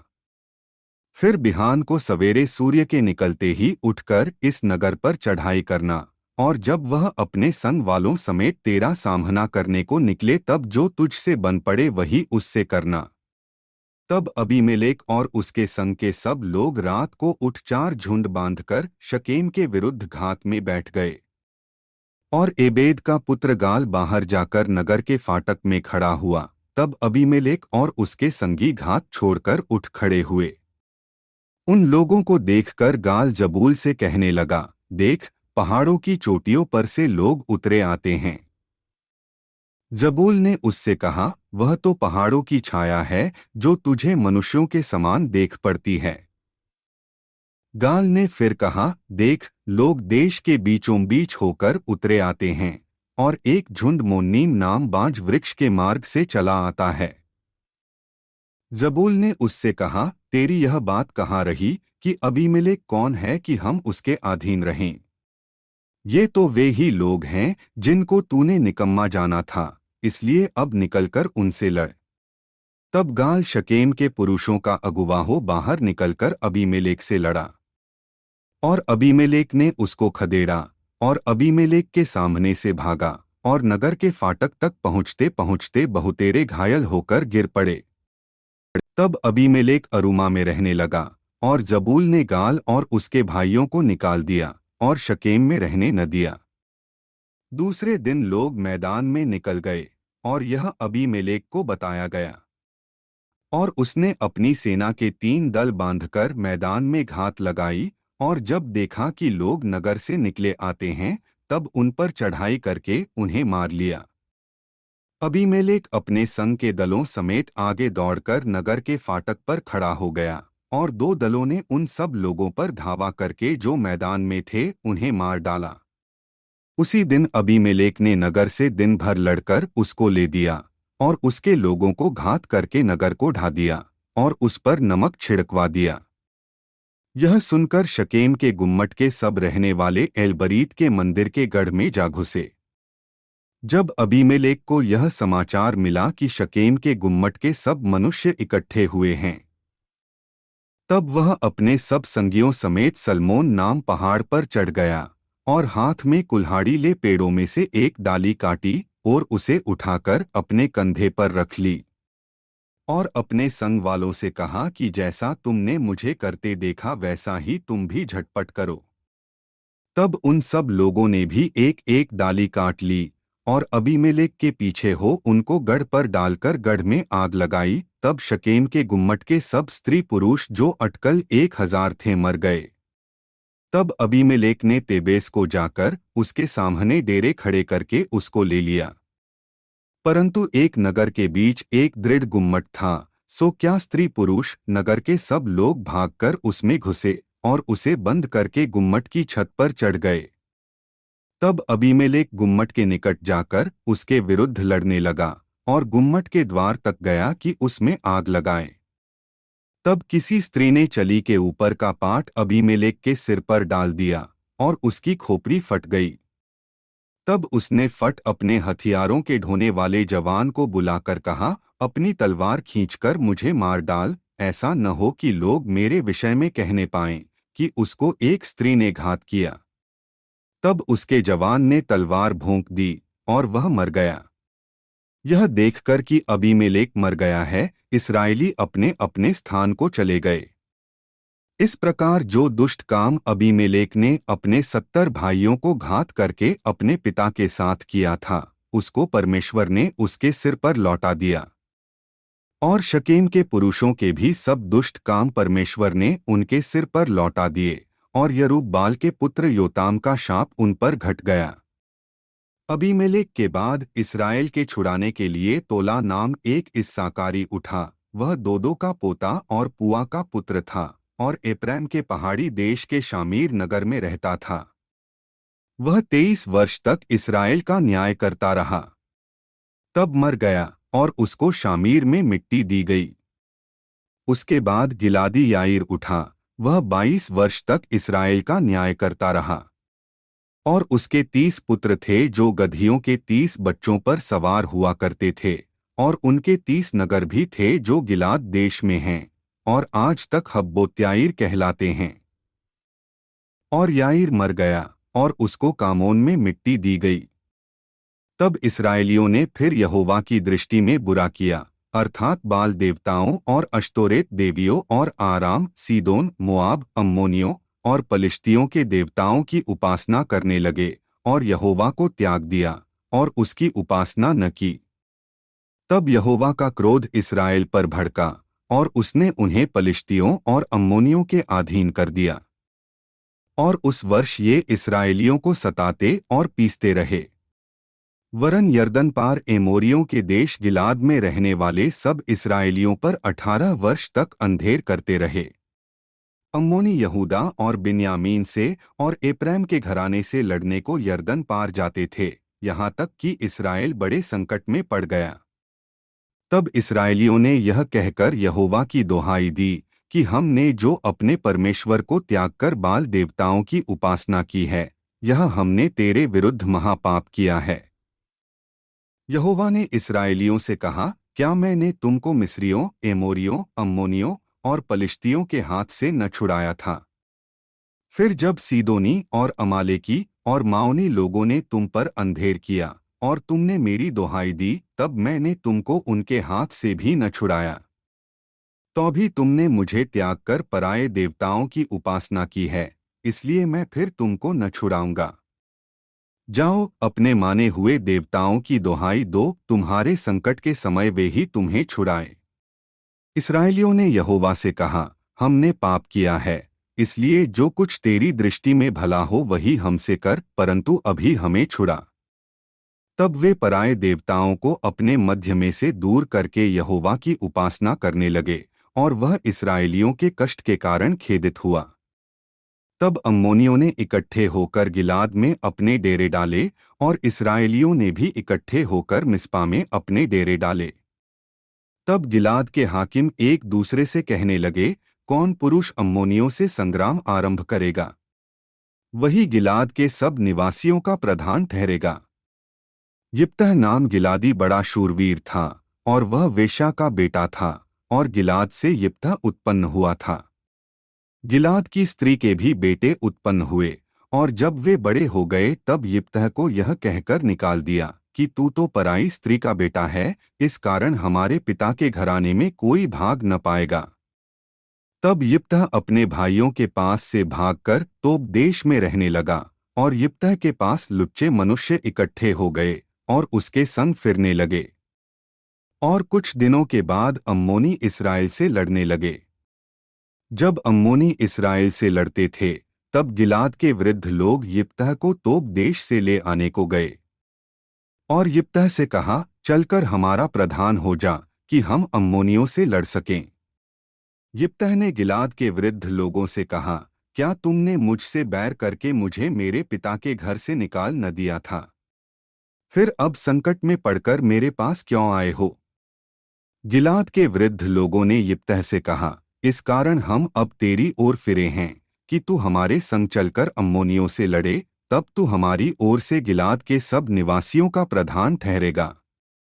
यिप्तह ने गिलाद के वृद्ध लोगों से पूछा, यदि तुम मुझे अम्मोनियों से लड़ने को फिर मेरे घर ले चलो और यहोवा उन्हें मेरे हाथ कर दे, तो क्या मैं तुम्हारा प्रधान ठहरूंगा? गिलाद के वृद्ध लोगों ने यिप्तह से कहा, निश्चय हम तेरी इस बातें के अनुसार करेंगे, यहोवा हमारे और तेरे बीच में इन वचनों का सुनने वाला है। तब यिप्तह गिलाद के वृद्ध लोगों के संग चला, और लोगों ने उसको अपने ऊपर मुखिया और प्रधान ठहराया, और यिप्तह ने अपनी सब बातें मिस्पा में यहोवा के सम्मुख कह सुनाईं। तब यिप्तह ने अम्मोनियों के राजा के पास दूतों से यह कहला भेजा कि तुझे मुझसे क्या काम कि तू मेरे देश में लड़ने को आया है? अम्मोनियों के राजा ने यिप्तह के दूतों से कहा, कारण यह है कि जब इस्राएली मिस्र से आए, तब अर्नोन से यब्बोक और यरदन तक जो मेरा देश था उसको उन्होंने छीन लिया, इसलिए अब उसको बिना झगड़ा किए फेर दे। तब यिप्तह ने फिर अम्मोनियों के राजा के पास यह कहने को दूत भेजे कि यिप्तह तुझसे यों कहता है कि इस्राएल ने न तो मोआब का देश ले लिया और न अम्मोनियों का, वरन जब वे मिस्र से निकले और इस्राएली जंगल में होते हुए लाल समुद्र तक चले और कादेश को आए, तब इस्राएल ने एदोम के राजा के पास दूतों से यह कहला भेजा कि मुझे अपने देश में होकर जाने दे, और एदोम के राजा ने उनकी न मानी। इसी रीति उसने मोआब के राजा से भी कहला भेजा, और उसने भी न माना। इसलिए इस्राएल कादेश में रह गया। तब उसने जंगल में चलते चलते एदोम और मोआब दोनों देशों के बाहर बाहर घूमकर मोआब देश की पूर्व ओर से आकर अर्नोन के इसी पार अपने डेरे डाले, और मोआब के सिवाने के भीतर न गया, क्योंकि मोआब का सिवाना अर्नोन था। फिर इस्राएल ने एमोरियों के राजा सीहोन के पास, जो हेशबोन का राजा था, दूतों से यह कहला भेजा कि हमें अपने देश में से होकर हमारे स्थान को जाने दे। परंतु सीहोन ने इस्राएल का इतना विश्वास न किया कि उसे अपने देश में से होकर जाने देता, वरन अपनी सारी प्रजा को इकट्ठी कर अपने डेरे यहस में खड़े करके इस्राएल से लड़ा। और इस्राएल के परमेश्वर यहोवा ने सीहोन को सारी प्रजा समेत इस्राएल के हाथ में कर दिया, और उन्होंने उनको मार लिया। इसलिए इस्राएल उस देश के निवासी एमोरियों के सारे देश का अधिकारी हो गया, अर्थात वह अनोन से यब्बोक तक और जंगल से ले यरदन तक एमोरियों के सारे देश का अधिकारी हो गया। इसलिए अब इस्राएल के परमेश्वर यहोवा ने अपनी इस्राएली प्रजा के सामने से एमोरियों को उनके देश से निकाल दिया है, फिर क्या तू उसका अधिकारी होने पाएगा? क्या तू उसका अधिकारी न होगा, जिसका तेरा कमोश देवता तुझे अधिकारी कर दे? इसी प्रकार से जिन लोगों को हमारा परमेश्वर यहोवा हमारे सामने से निकाले, उनके देश के अधिकारी हम होंगे। फिर क्या तू मोआब के राजा सिप्पोर के पुत्र बालाक से कुछ अच्छा है? क्या उसने कभी इस्राएलियों से कुछ भी झगड़ा किया? क्या वह उनसे कभी लड़ा? जबकि इस्राएल हेशबोन और उसके गांवों में, और अरोएल और उसके गांवों में, और अर्नोन के किनारे के सब नगरों में 300 वर्ष से बसा है, तो इतने दिनों में तुम लोगों ने उसको क्यों नहीं छुड़ा लिया? मैंने तेरा अपराध नहीं किया, तू ही मुझसे युद्ध छेड़कर बुरा व्यवहार करता है। इसलिए यहोवा जो न्यायी है, वह इस्राएलियों और अम्मोनियों के बीच में आज न्याय करे। तो भी अम्मोनियों के राजा ने यिप्तह की ये बातें न मानी जिनको उसने कहला भेजा था। तब यहोवा का आत्मा यिप्तह में समा गया, और वह गिलाद और मनश्शे से होकर गिलाद के मिस्पे में आया, और गिलाद के मिस्पे से होकर अम्मोनियों की ओर चला।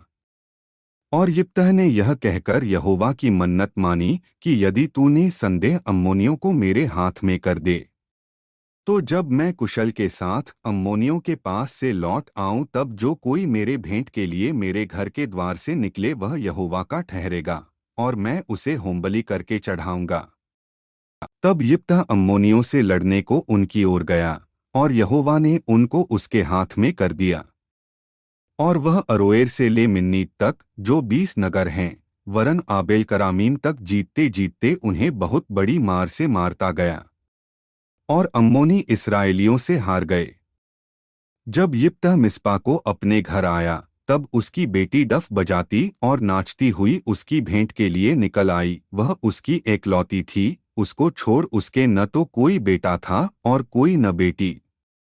उसको देखते ही उसने अपने कपड़े फाड़कर कहा, हाथ मेरी बेटी, तूने कमर तोड़ दी, और तू भी मेरे कष्ट देने वालों में हो गई है, क्योंकि मैंने यहोवा को वचन दिया है और उसे टाल नहीं सकता। उसने उससे कहा, हे मेरे पिता, तूने जो यहोवा को वचन दिया है, तो जो बात तेरे मुंह से निकली है उसी के अनुसार मुझसे बर्ताव कर, क्योंकि यहोवा ने तेरे अम्मोनी शत्रुओं से तेरा पलटा लिया है। फिर उसने अपने पिता से कहा, मेरे लिए यह किया जाए कि 2 महीने तक मुझे छोड़े रह, कि मैं अपनी सहेलियों सहित जाकर पहाड़ों पर फिरती हुई अपनी कुंवारीपन पर रोती रहूं। उसने कहा, जा। तब उसने उसे 2 महीने की छुट्टी दी, इसलिए वह अपनी सहेलियों सहित चली गई और पहाड़ों पर अपनी कुंवारीपन पर रोती रही। 2 महीने के बीतने पर वह अपने पिता के पास लौट आई, और उसने उसके विषय में अपनी मानी हुई मन्नत को पूरी किया। और उस कन्या ने पुरुष का मुंह कभी न देखा था। इसलिए इस्राएलियों में यह रीति चली कि इस्राएली स्त्रियां प्रतिवर्ष यिप्तह गिलादी की बेटी का यश गाने को वर्ष में 4 दिन तक जाया करती थीं। तब एप्रैमी पुरुष इकट्ठे होकर सापोन को जाकर यिप्तह से कहने लगे कि जब तू अम्मोनियों से लड़ने को गया तब हमें संग चलने को क्यों नहीं बुलवाया? हम तेरा घर तुझ समेत जला देंगे। यिप्तह ने उनसे कहा, मेरा और मेरे लोगों का अम्मोनियों से बड़ा झगड़ा हुआ था, और जब मैंने तुमसे सहायता मांगी तब तुमने मुझे उनके हाथ से नहीं बचाया। तब यह देखकर कि तुम मुझे नहीं बचाते, मैं अपने प्राणों को हथेली पर रखकर अम्मोनियों के विरुद्ध चला, और यहोवा ने उनको मेरे हाथ में कर दिया। फिर तुम अब मुझसे लड़ने को क्यों चढ़ाए हो? तब यिप्तह गिलाद के सब पुरुषों को इकट्ठा करके एप्रैम से लड़ा, और एप्रैम जो कहता था कि हे गिलादियों, तुम तो एप्रैम और मनश्शे के बीच रहने वाले एप्रैमियों के भगोड़े हो, और गिलादियों ने उनको मार लिया। और गिलादियों ने यरदन का घाट उनसे पहले अपने वश में कर लिया।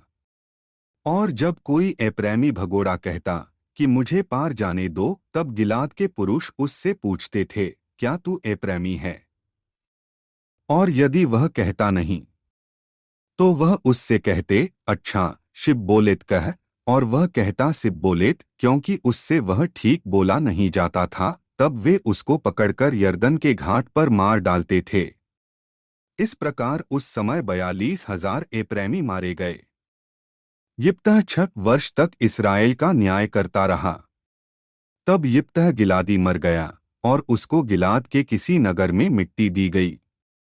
उसके बाद बेतलहम का निवासी इब्सान इस्राएल का न्याय करने लगा, और उसके 30 बेटे हुए, और उसने अपनी 30 बेटियां बाहर ब्याह दीं, और बाहर से अपने बेटों का ब्याह करके 30 बहू ले आया। और वह इस्राएल का न्याय 7 वर्ष तक करता रहा। तब इबसान मर गया और उसको बेतलहम में मिट्टी दी गई। उसके बाद जबूलूनी एलोन इस्राएल का न्याय करने लगा और वह इस्राएल का न्याय 10 वर्ष तक करता रहा। तब एलोन जबूलूनी मर गया और उसको जबूलून के देश के अय्यालोन में मिट्टी दी गई। उसके बाद हिल्लेल का पुत्र पिरातोनी अब्दोन इस्राएल का न्याय करने लगा और उसके 40 बेटे और 30 पोते हुए, जो गधियों के 70 बच्चों पर सवार हुआ करते थे। वह 8 वर्ष तक इस्राएल का न्याय करता रहा।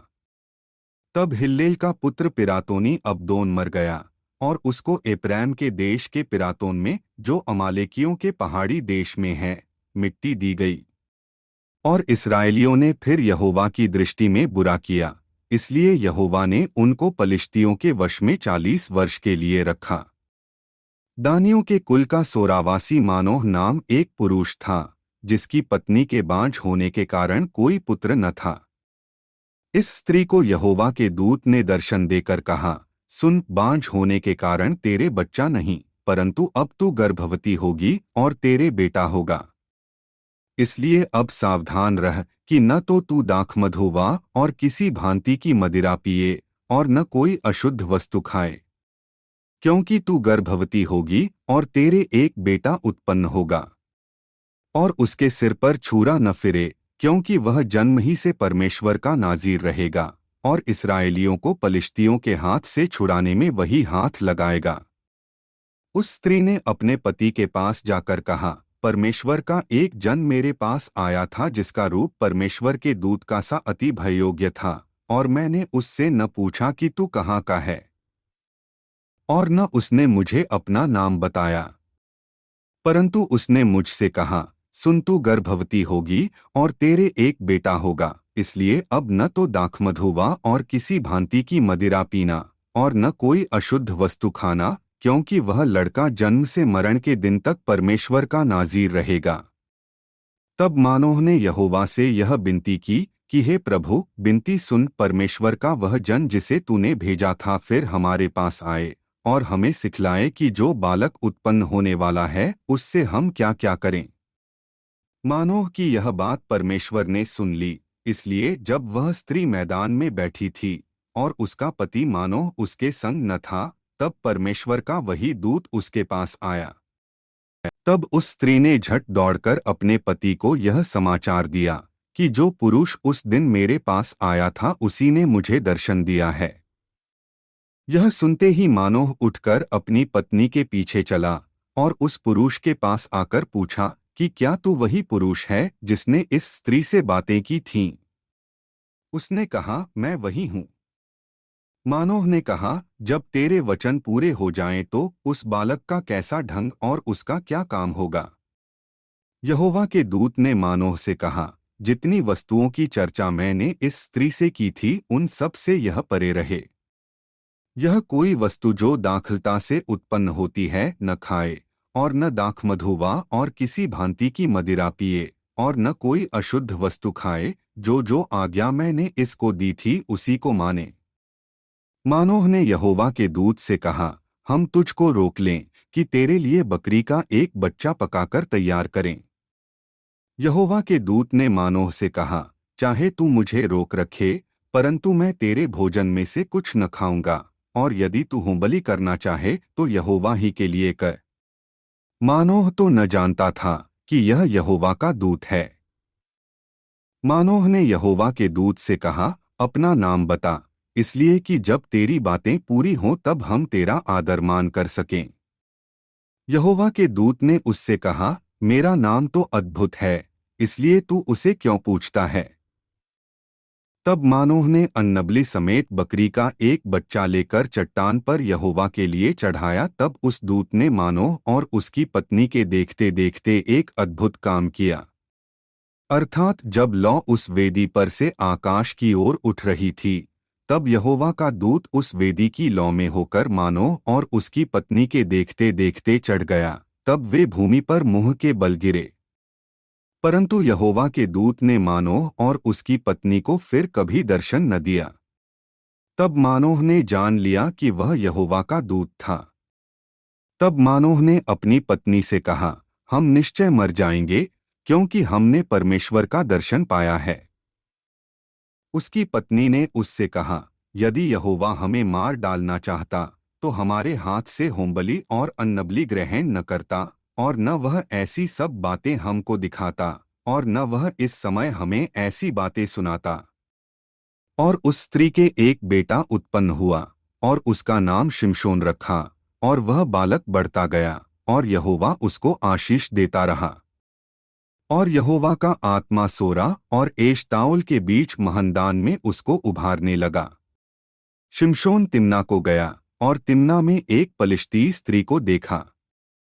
तब उसने जाकर अपने माता पिता से कहा, तिम्ना में मैंने एक पलिश्ती स्त्री को देखा है, सो अब तुम उससे मेरा ब्याह करा दो।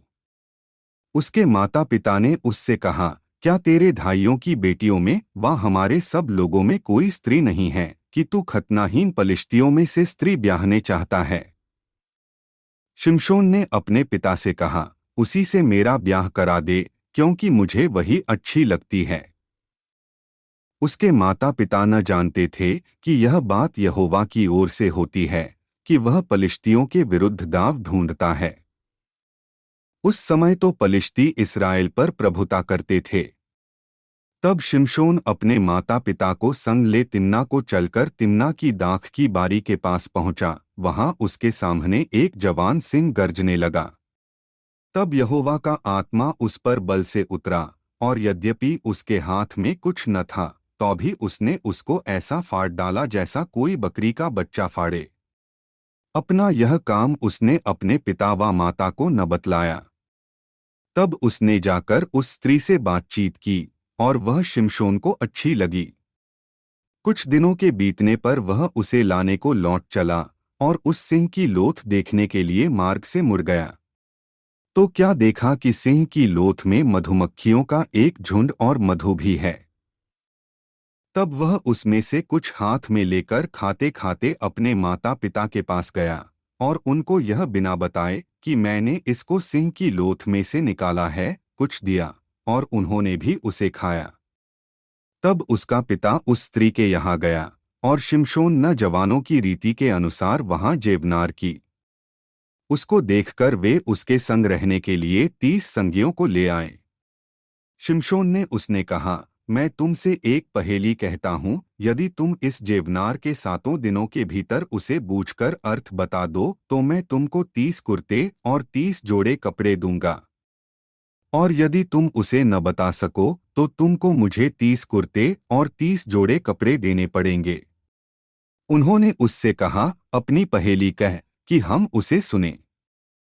उसने उनसे कहा, खाने वाले में से खाना और बलवंत में से मीठी वस्तु निकली। इस पहेली का अर्थ वे 3 दिन के भीतर न बता सके। 7वें दिन उन्होंने शिमशोन की पत्नी से कहा, अपने पति को फुसला कि वह हमें पहेली का अर्थ बताए, नहीं तो हम तुझे तेरे पिता के घर समेत आग में जलाएंगे। क्या तुम लोगों ने हमारा धन लेने के लिए हमारा नेवता किया है? क्या यही बात नहीं है? तब शिमशोन की पत्नी यह कहकर उसके सामने रोने लगी कि तू तो मुझसे प्रेम नहीं बैर ही रखता है, कि तूने एक पहेली मेरी जाति के लोगों से तो कही है, परंतु मुझको उसका अर्थ भी नहीं बताया। उसने कहा, मैंने उसे अपनी माता व पिता को भी नहीं बताया, फिर क्या मैं तुझको बता दूं? और जेवनार के 7 दिनों में वह स्त्री उसके सामने रोती रही, और 7वें दिन जब उसने उसको बहुत तंग किया, तब उसने उसको पहेली का अर्थ बता दिया। तब उसने उसे अपनी जाति के लोगों को बता दिया। तब 7वें दिन सूर्य डूबने न पाया कि उस नगर के मनुष्यों ने शिमशोन से कहा, मधु से अधिक क्या मीठा और सिंह से अधिक क्या बलवंत है? उसने उनसे कहा, यदि तुम मेरी कलोर को हल में न जोतते तो मेरी पहेली को कभी न बूझते। तब यहोवा का आत्मा उस पर बल से उतरा, और उसने अश्कलोन को जाकर वहां के 30 पुरुषों को मार डाला, और उनका धन लूटकर 30 जोड़े कपड़ों को पकेली के बताने वालों को दे दिया। तब उसका क्रोध भड़का और वह अपने पिता के घर गया। और शिमशोन की पत्नी उसके एक संगी को, जिससे उसने मित्र का सा बर्ताव किया था, ब्याह दी गई। परंतु कुछ दिनों बाद गेहूं की कटनी के दिनों में शिमशोन ने बकरी का एक बच्चा लेकर अपनी ससुराल में जाकर कहा, मैं अपनी पत्नी के पास कोठरी में जाऊंगा। परंतु उसके ससुर ने उसे भीतर जाने से रोका। और उसके ससुर ने कहा, मैं सचमुच यह जानता था कि तू उससे बैर ही रखता है, इसलिए मैंने उसे तेरे संगी को ब्याह दिया। क्या उसकी छोटी बहन उससे सुंदर नहीं है? उसके बदले उसी को ब्याह ले। शिमशोन ने उन लोगों से कहा, अब चाहे मैं पलिश्तियों की हानि भी करूं तो भी उनके विषय में निर्दोष ही ठहरूंगा। तब शिमशोन ने जाकर 300 लोमड़ियां पकड़ी और मशाल लेकर दो दो लोमड़ियों की पूंछ एक साथ बांधी और उनके बीच एक एक मशाल बांधा। तब मशालों में आग लगाकर उसने लोमड़ियों को पलिश्तियों के खड़े खेतों में छोड़ दिया और पूलियों के ढेर वरन खड़े खेत और जलपाई की बारियां भी जल गईं।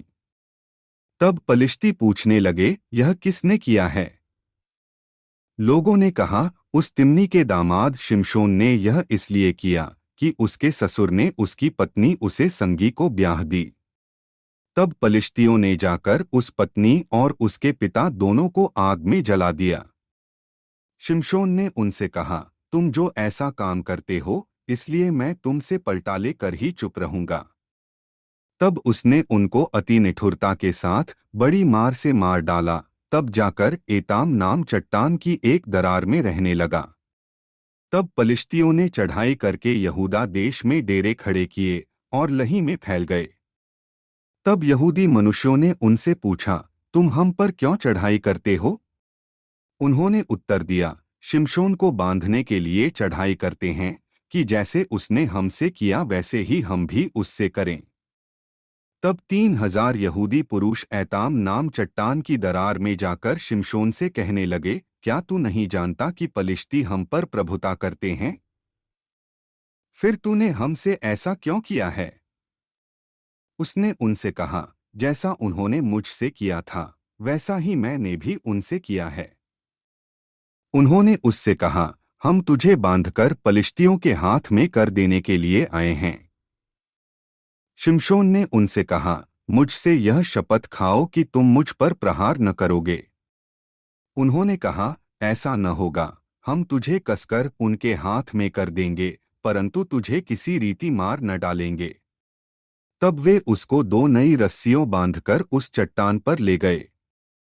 वह लही तक आ गया था कि पलिश्ती उसको देखकर ललकारने लगे। तब यहोवा का आत्मा उस पर बल से उतरा और उसकी बाहों की रस्सियां आग में जले हुए सन के समान हो गईं और उसके हाथों के बंधन मानो गलकर टूट पड़े।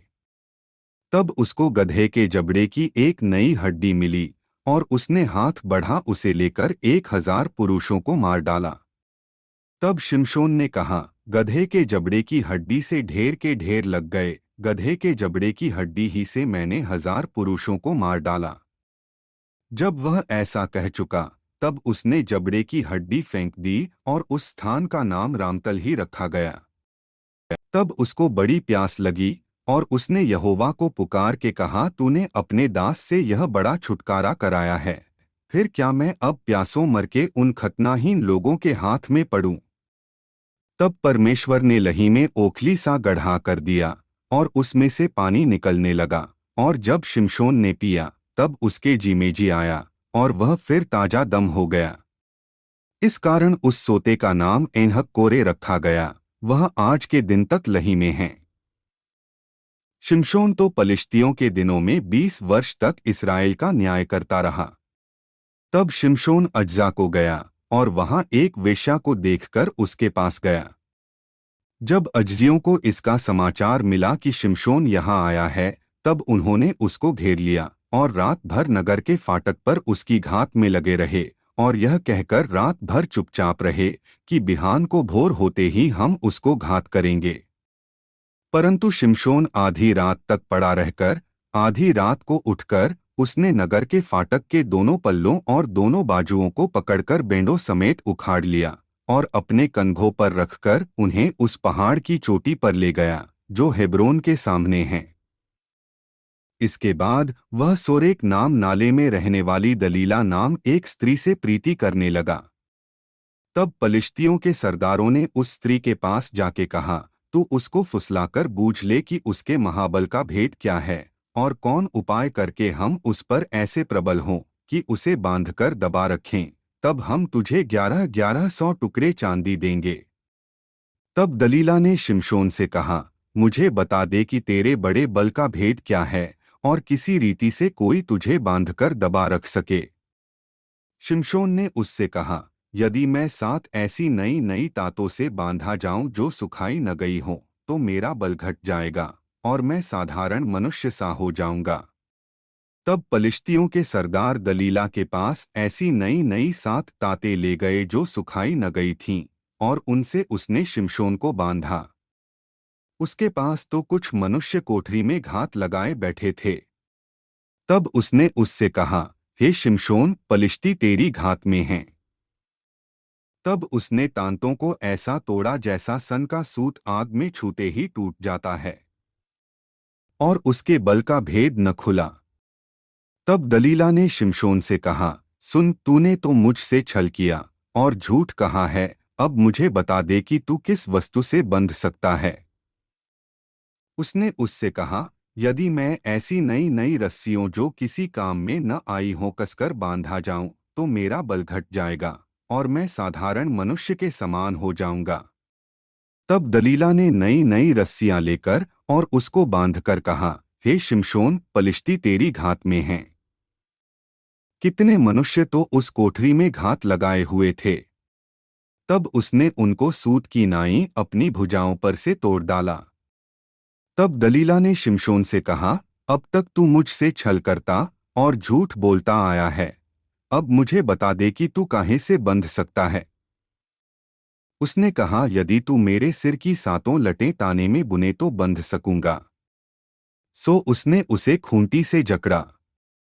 तब उससे कहा, हे शिमशोन, पलिश्ती तेरी घात में हैं। तब वह नींद से चौंक उठा और खूंटी को धरन में से उखाड़कर उसे ताने समेत ले गया। तब दलीला ने उससे कहा, तेरा मन तो मुझसे नहीं लगा, फिर तू क्यों कहता है कि मैं तुझसे प्रीति रखता हूँ? तूने ये तीनों बार मुझसे छल किया और मुझे नहीं बताया कि तेरे बड़े बल का भेद क्या है।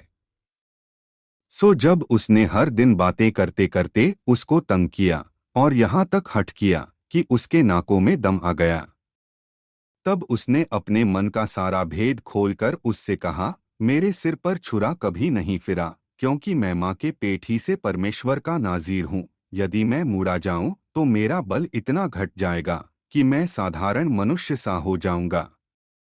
यह देखकर कि उसने अपने मन का सारा भेद मुझसे कह दिया है, दलीला ने पलिश्तियों के सरदारों के पास कहला भेजा कि अब की बार फिर आओ, क्योंकि उसने अपने मन का सब भेद मुझे बता दिया है।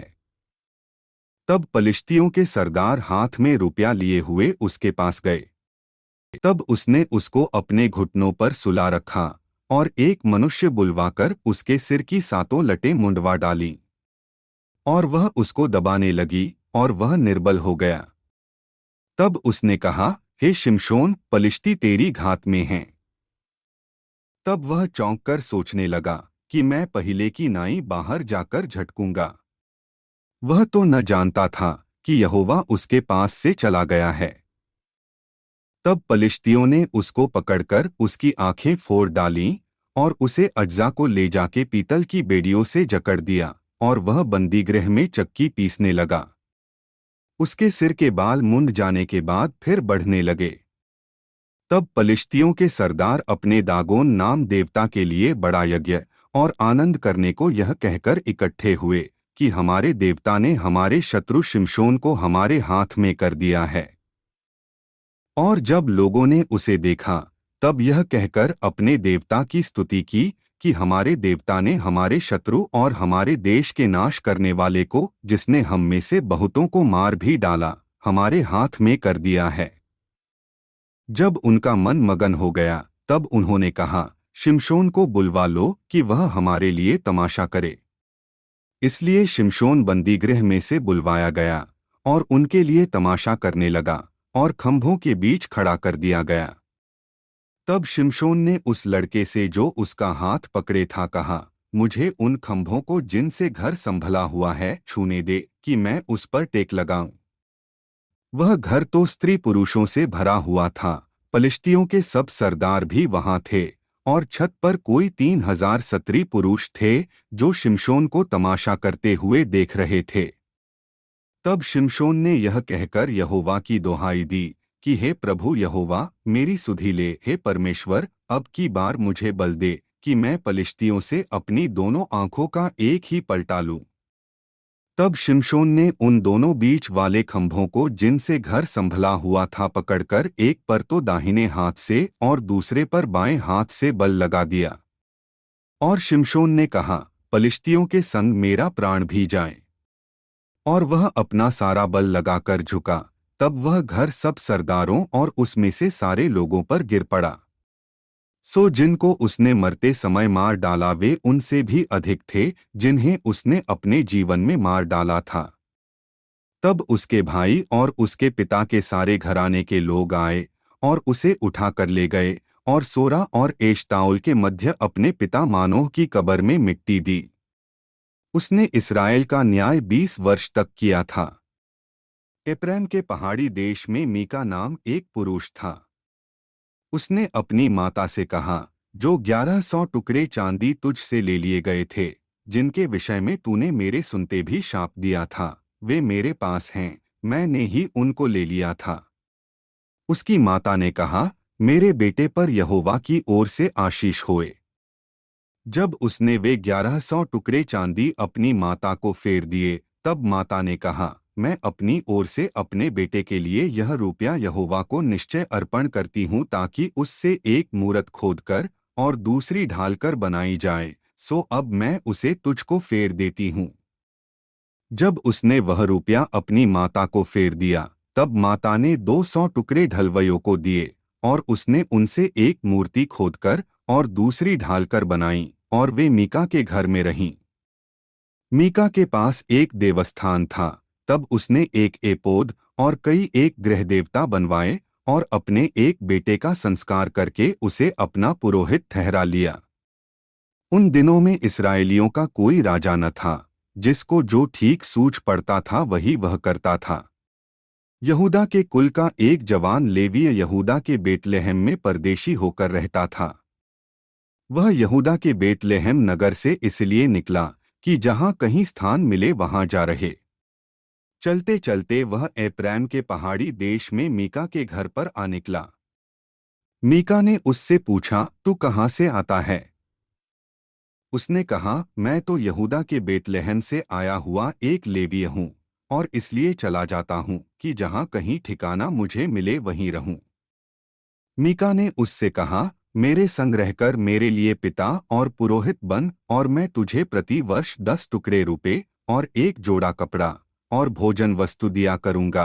तब वह लेवीय भीतर गया और वह लेवीय उस पुरुष के संग रहने को प्रसन्न हुआ और वह जवान उसके साथ बेटा सा बना रहा। तब मीका ने उस लेवीय का संस्कार किया और वह जवान उसका पुरोहित होकर मीका के घर में रहने लगा। और मीका सोचता था कि अब मैं जानता हूं कि यहोवा मेरा भला करेगा, क्योंकि मैंने एक लेवीय को अपना पुरोहित कर रखा है। उन दिनों में इस्राएलियों का कोई राजा न था और उन्हीं दिनों में दानियों के गोत्र के लोग रहने के लिए कोई भाग ढूंढ रहे थे, क्योंकि इस्राएली गोत्रों के बीच उनका भाग उस समय तक न मिला था।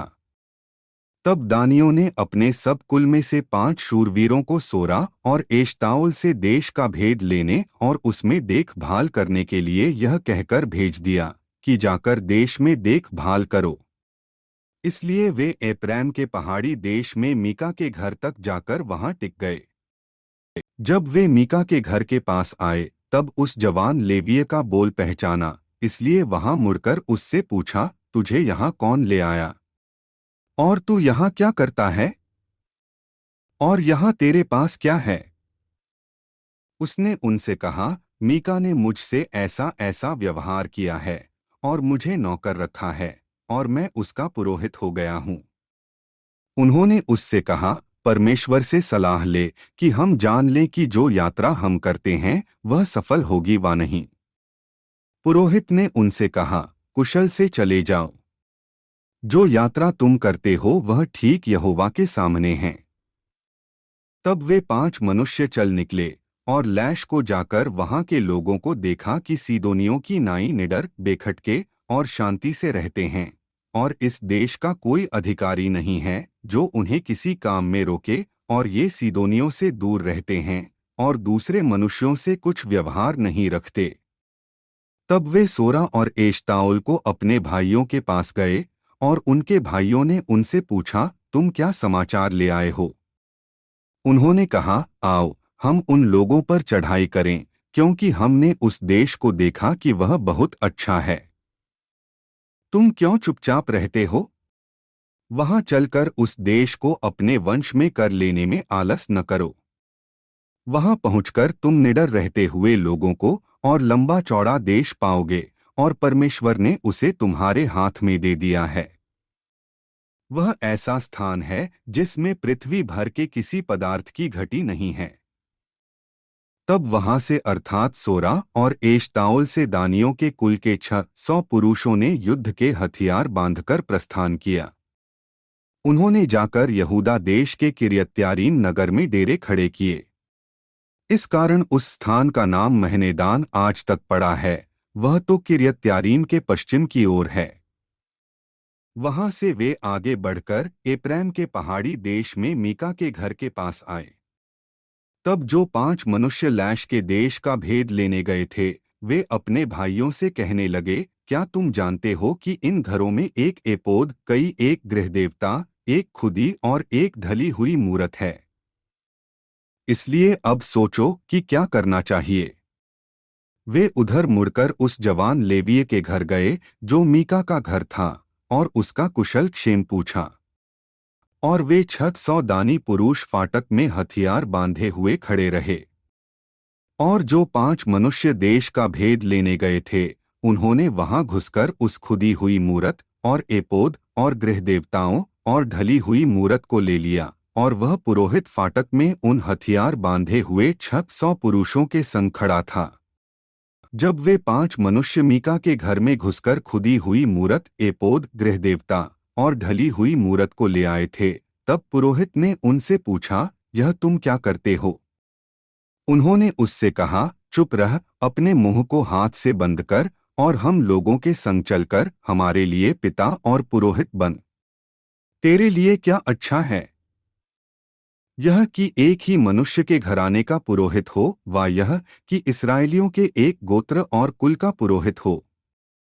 तब पुरोहित प्रसन्न हुआ, सो वह एपोद, गृहदेवता और खुदी हुई मूरत को लेकर उन लोगों के संग चला गया। तब वे मुड़े और बाल बच्चों, पशुओं और सामान को अपने आगे करके चल दिए। जब वे मीका के घर से दूर निकल गए थे, तब जो मनुष्य मीका के घर के पास वाले घरों में रहते थे, उन्होंने इकट्ठे होकर दानियों को जा लिया और दानियों को पुकारा। तब उन्होंने मुंह फेर के मीका से कहा, तुझे क्या हुआ कि तू इतना बड़ा दल लिए आता है? उसने कहा, तुम तो मेरे बनवाए हुए देवताओं और पुरोहित को ले चले हो, फिर मेरे पास क्या रह गया? तो तुम मुझसे क्यों पूछते हो कि तुझे क्या हुआ है? दानियों ने उससे कहा, तेरा बोल हम लोगों में सुनाई न दे, कहीं ऐसा न हो कि क्रोधी जन तुम लोगों पर प्रहार करें, और तू अपना और अपने घर के लोगों के भी प्राण को खो दे। तब दानियों ने अपना मार्ग लिया, और मीका यह देखकर कि वे मुझसे अधिक बलवंत हैं, फिर के अपने घर लौट गया। और वे मीका के बनवाए हुए पदार्थों और उसके पुरोहित को साथ ले लैश के पास आए, जिसके लोग शांति से और बिना खटके रहते थे, और उन्होंने उनको तलवार से मार डाला और नगर को आग लगाकर फूंक दिया। और कोई बचाने वाला न था, क्योंकि वह सीदोन से दूर था, और वे और मनुष्यों से कुछ व्यवहार न रखते थे, और वह बेत्रहोब की तराई में था। तब उन्होंने नगर को दृढ़ किया और उसमें रहने लगे। और उन्होंने उस नगर का नाम इस्राएल के एक पुत्र अपने मूल पुरुष दान के नाम पर दान रखा, परंतु पहिले तो उस नगर का नाम लैश था।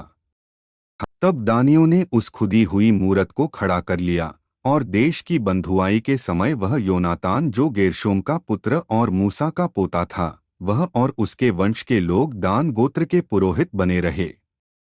और जब तक परमेश्वर का भवन शीलो में बना रहा, तब तक वे मीका की खुदवाई हुई मूरत को स्थापित किए रहे। उन दिनों में जब इस्राएलियों का कोई राजा न था, तब एक लेवीय पुरुष एप्रैम के पहाड़ी देश की परली ओर परदेशी होकर रहता था, जिसने यहूदा के बेतलहम में की एक सुरैतिन रख ली थी। उसकी सुरैतिन व्यभिचार करके यहूदा के बेतलहम को अपने पिता के घर चली गई और 4 महीने वहीं रही। तब उसका पति अपने साथ एक सेवक और 2 गधे लेकर चला और उसके यहाँ गया कि उसे समझा बुझा कर ले आए।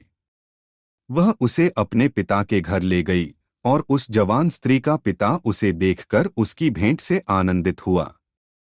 तब उसके ससुर अर्थात उस स्त्री के पिता ने विनती करके उसे रोक लिया, और वह 3 दिन तक उसके पास रहा, सो वे वहां खाते पीते टिके रहे। चौथे दिन जब वे भोर को सबेरे उठे और वह चलने को हुआ, तब स्त्री के पिता ने अपने दामाद से कहा, एक टुकड़ा रोटी खाकर अपना जी ठंडा कर, तब तुम लोग चले जाना। तब उन दोनों ने बैठकर संग संग खाया पिया। फिर स्त्री के पिता ने उस पुरुष से कहा, और एक रात टिके रहने को प्रसन्न हो और आनंद कर। वह पुरुष विदा होने को उठा, परंतु उसके ससुर ने विनती करके उसे दबाया, इसलिए उसने फिर उसके यहाँ रात बिताई। 5वें दिन भोर को वह तो विदा होने को सवेरे उठा, परंतु स्त्री के पिता ने कहा, अपना जी ठंडा कर और तुम दोनों दिन ढलने तक रुके रहो। तब उन दोनों ने रोटी खाई। जब वह पुरुष अपनी सुरैतिन और सेवक समेत विदा होने को उठा, तब उसके ससुर अर्थात स्त्री के पिता ने उससे कहा, देख दिन तो ढला चला है और सांझ होने पर है, इसलिए तुम लोग रात भर टिके रहो। देख दिन तो डूबने पर है, सो यहीं आनंद करता हुआ रात बिता, और बिहान को सवेरे उठकर अपना मार्ग लेना और अपने डेरे को चले जाना। परंतु उस पुरुष ने उस रात को टिकना न चाहा, इसलिए वह उठकर विदा हुआ और काठी बांधे हुए 2 गधे और अपनी सुरैतिन संग लिए हुए यबूस के सामने तक, जो यरूशलेम कहलाता है, पहुंचा। वे यबूस के पास थे और दिन बहुत ढल गया था कि सेवक ने अपने स्वामी से कहा, हम यबूसियों के इस नगर में मुड़कर टिकें। उसके स्वामी ने उससे कहा, हम पराए नगर में जहां कोई इस्राएली नहीं रहता न उतरेंगे, गिबा तक बढ़ जाएंगे। फिर उसने अपने सेवक से कहा, हम उधर के स्थानों में से किसी के पास जाएं, हम गिबा व रामा में रात बिताएं। और वे आगे की ओर चले, और उनके बिन्यामीन के गिबा के निकट पहुँचते पहुँचते सूर्य अस्त हो गया। इसलिए वे गिबा में टिकने के लिए उसकी ओर मुड़ गए। और वह भीतर जाकर उस नगर के चौक में बैठ गया, क्योंकि किसी ने उनको अपने घर में न टिकाया। तब एक बूढ़ा अपने खेत के काम को निपटाकर सांझ को चला आया। वह तो एप्रैम के पहाड़ी देश का था और गिबा में परदेशी होकर रहता था, परंतु उस स्थान के लोग बिन्यामीनी थे। उसने आंखें उठाकर उस यात्री को नगर के चौक में बैठे देखा, और उस बूढ़े ने पूछा, तू किधर जाता और कहाँ से आता है? उसने उससे कहा, हम लोग तो यहूदा के बेतलेहम से आकर एप्रैम के पहाड़ी देश की परली ओर जाते हैं। मैं तो वहीं का हूँ और यहूदा के बेतलेहम तक गया था और यहोवा के भवन को जाता हूँ, परंतु कोई मुझे अपने घर में नहीं टिकाता। हमारे पास तो गधों के लिए पुआल और चारा भी है, और मेरे और तेरी इस दासी और इस जवान के लिए भी जो तेरे दासों के संग है रोटी और दाख मधु भी है। हमें किसी वस्तु की घटी नहीं है। बूढ़े ने कहा, तेरा कल्याण हो, तेरे प्रयोजन की सब वस्तुएं मेरे सिर हों, परंतु रात को चौक में न बिता। तब वह उसको अपने घर ले चला और गधों को चारा दिया। तब वे पाँव धोकर खाने पीने लगे। वे आनंद कर रहे थे कि नगर के लुच्चों ने घर को घेर लिया और द्वार को खटखटाकर घर के उस बूढ़े स्वामी से कहने लगे, जो पुरुष तेरे घर में आया उसे बाहर ले आ कि हम उससे भोग करें। घर का स्वामी उनके पास बाहर जाकर उनसे कहने लगा, नहीं नहीं, हे मेरे भाइयों, ऐसी बुराई न करो। यह पुरुष जो मेरे घर पर आया है, इससे ऐसी मूर्खता का काम मत करो। देखा, यहाँ मेरी कुंवारी बेटी है और इस पुरुष की सुरैतिन भी है। उनको मैं बाहर ले आऊंगा और उनका पतपानी लो तो लो और उनसे तो जो चाहो सो करो, परंतु इस पुरुष से ऐसी मूर्खता का काम मत करो। परंतु उन मनुष्यों ने उसकी न मानी।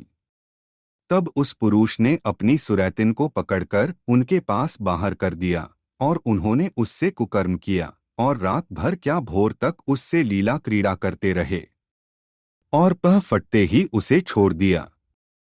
तब वह स्त्री पह फटते हुए जाके उस मनुष्य के घर के द्वार पर जिसमें उसका पति था गिर गई और उजियाले के होने तक वहीं पड़ी रही। सवेरे जब उसका पति उठ घर का द्वार खोल अपना मार्ग लेने को बाहर गया तो क्या देखा कि मेरी सुरैतिन घर के द्वार के पास देवढ़ी पर हाथ फैलाए हुए पड़ी है। उसने उससे कहा, उठ हम चलें। जब कोई न बोला तब वह उसको गधे पर लादकर अपने स्थान को गया। जब वह अपने घर पहुंचा तब छुरी ले सुरैतिन को अंग अंग करके काटा और उसे 12 टुकड़े करके इस्राएल के देश में भेज दिया। जितनों ने उसे देखा वे सब आपस में कहने लगे, इस्राएलियों के मिस्र देश में चले आने के समय से लेकर आज के दिन तक ऐसा कुछ कभी नहीं हुआ और न देखा गया। सो इसको सोचकर सम्मति करो और बताओ।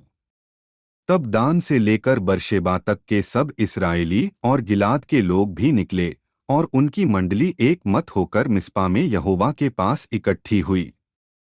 और सारी प्रजा के प्रधान लोग वरन सब इस्राएली गोत्रों के लोग जो 4 लाख तलवार चलाने वाले प्यादे थे, परमेश्वर की प्रजा की सभा में उपस्थित हुए। बिन्यामीनियों ने तो सुना कि इस्राएली मिस्मा को आए हैं और इस्राएली पूछने लगे, हमसे कहो यह बुराई कैसे हुई। उस मार डाली हुई स्त्री के लेवीय पति ने उत्तर दिया, मैं अपनी सुरैतिन समेत बिन्यामीन के गिबा में टिकने को गया था। तब गिबा के पुरुषों ने मुझ पर चढ़ाई की और रात के समय घर को घेर के मुझे घात करना चाहा और मेरी सुरैतिन से इतना कुकर्म किया कि वह मर गई। तब मैंने अपनी सुरैतिन को लेकर टुकड़े टुकड़े किया और इस्राएलियों के भाग के सारे देश में भेज दिया। उन्होंने तो इस्राएल में महापाप और मूर्खता का काम किया है। सुनो हे इस्राएलियों, सब के सब देखो और यहीं अपनी सम्मति दो।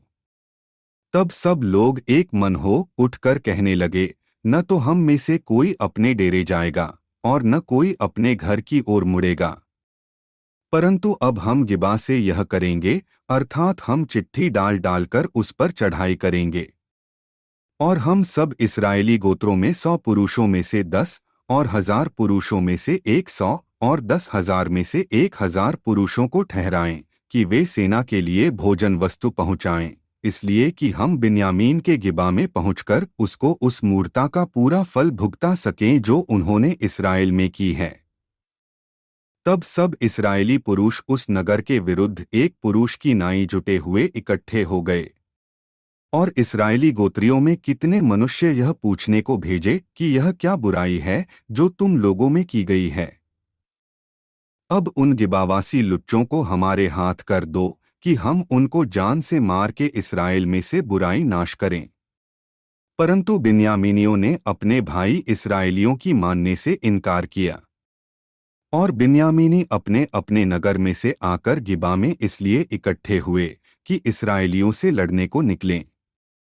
और उसी दिन गिबावासी पुरुषों को छोड़, जिनकी गिनती 700 चुने हुए पुरुष ठहरी, और नगरों से आए हुए तलवार चलाने वाले बिन्यामीनियों की गिनती 26,000 पुरुष ठहरी। इन सब लोगों में से 792 चुने हुए पुरुष थे, जो सब के सब ऐसे थे कि गोफन से पत्थर मारने में बाल भर भी न चूकते थे। और बिन्यामीनियों को छोड़ इस्राएली पुरुष 4 लाख तलवार चलाने वाले थे, ये सब के सब योद्धा थे। सब इस्राएली उठकर बेतेल को गए और यह कहकर परमेश्वर से सलाह ली, और इस्राएलियों ने पूछा कि हम में से कौन बिन्यामीनियों से लड़ने को पहले चढ़ाई करे। यहोवा ने कहा, यहूदा पहले चढ़ाई करे।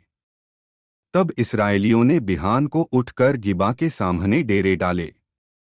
और इस्राएली पुरुष बिन्यामीनियों से लड़ने को निकल गए, और इस्राएली पुरुषों ने उससे लड़ने को गिबा के विरुद्ध पांति बांधी। तब बिन्यामीनियों ने गिबा से निकल उसी दिन 22,000 इस्राएली पुरुषों को मार के मिट्टी में मिला दिया।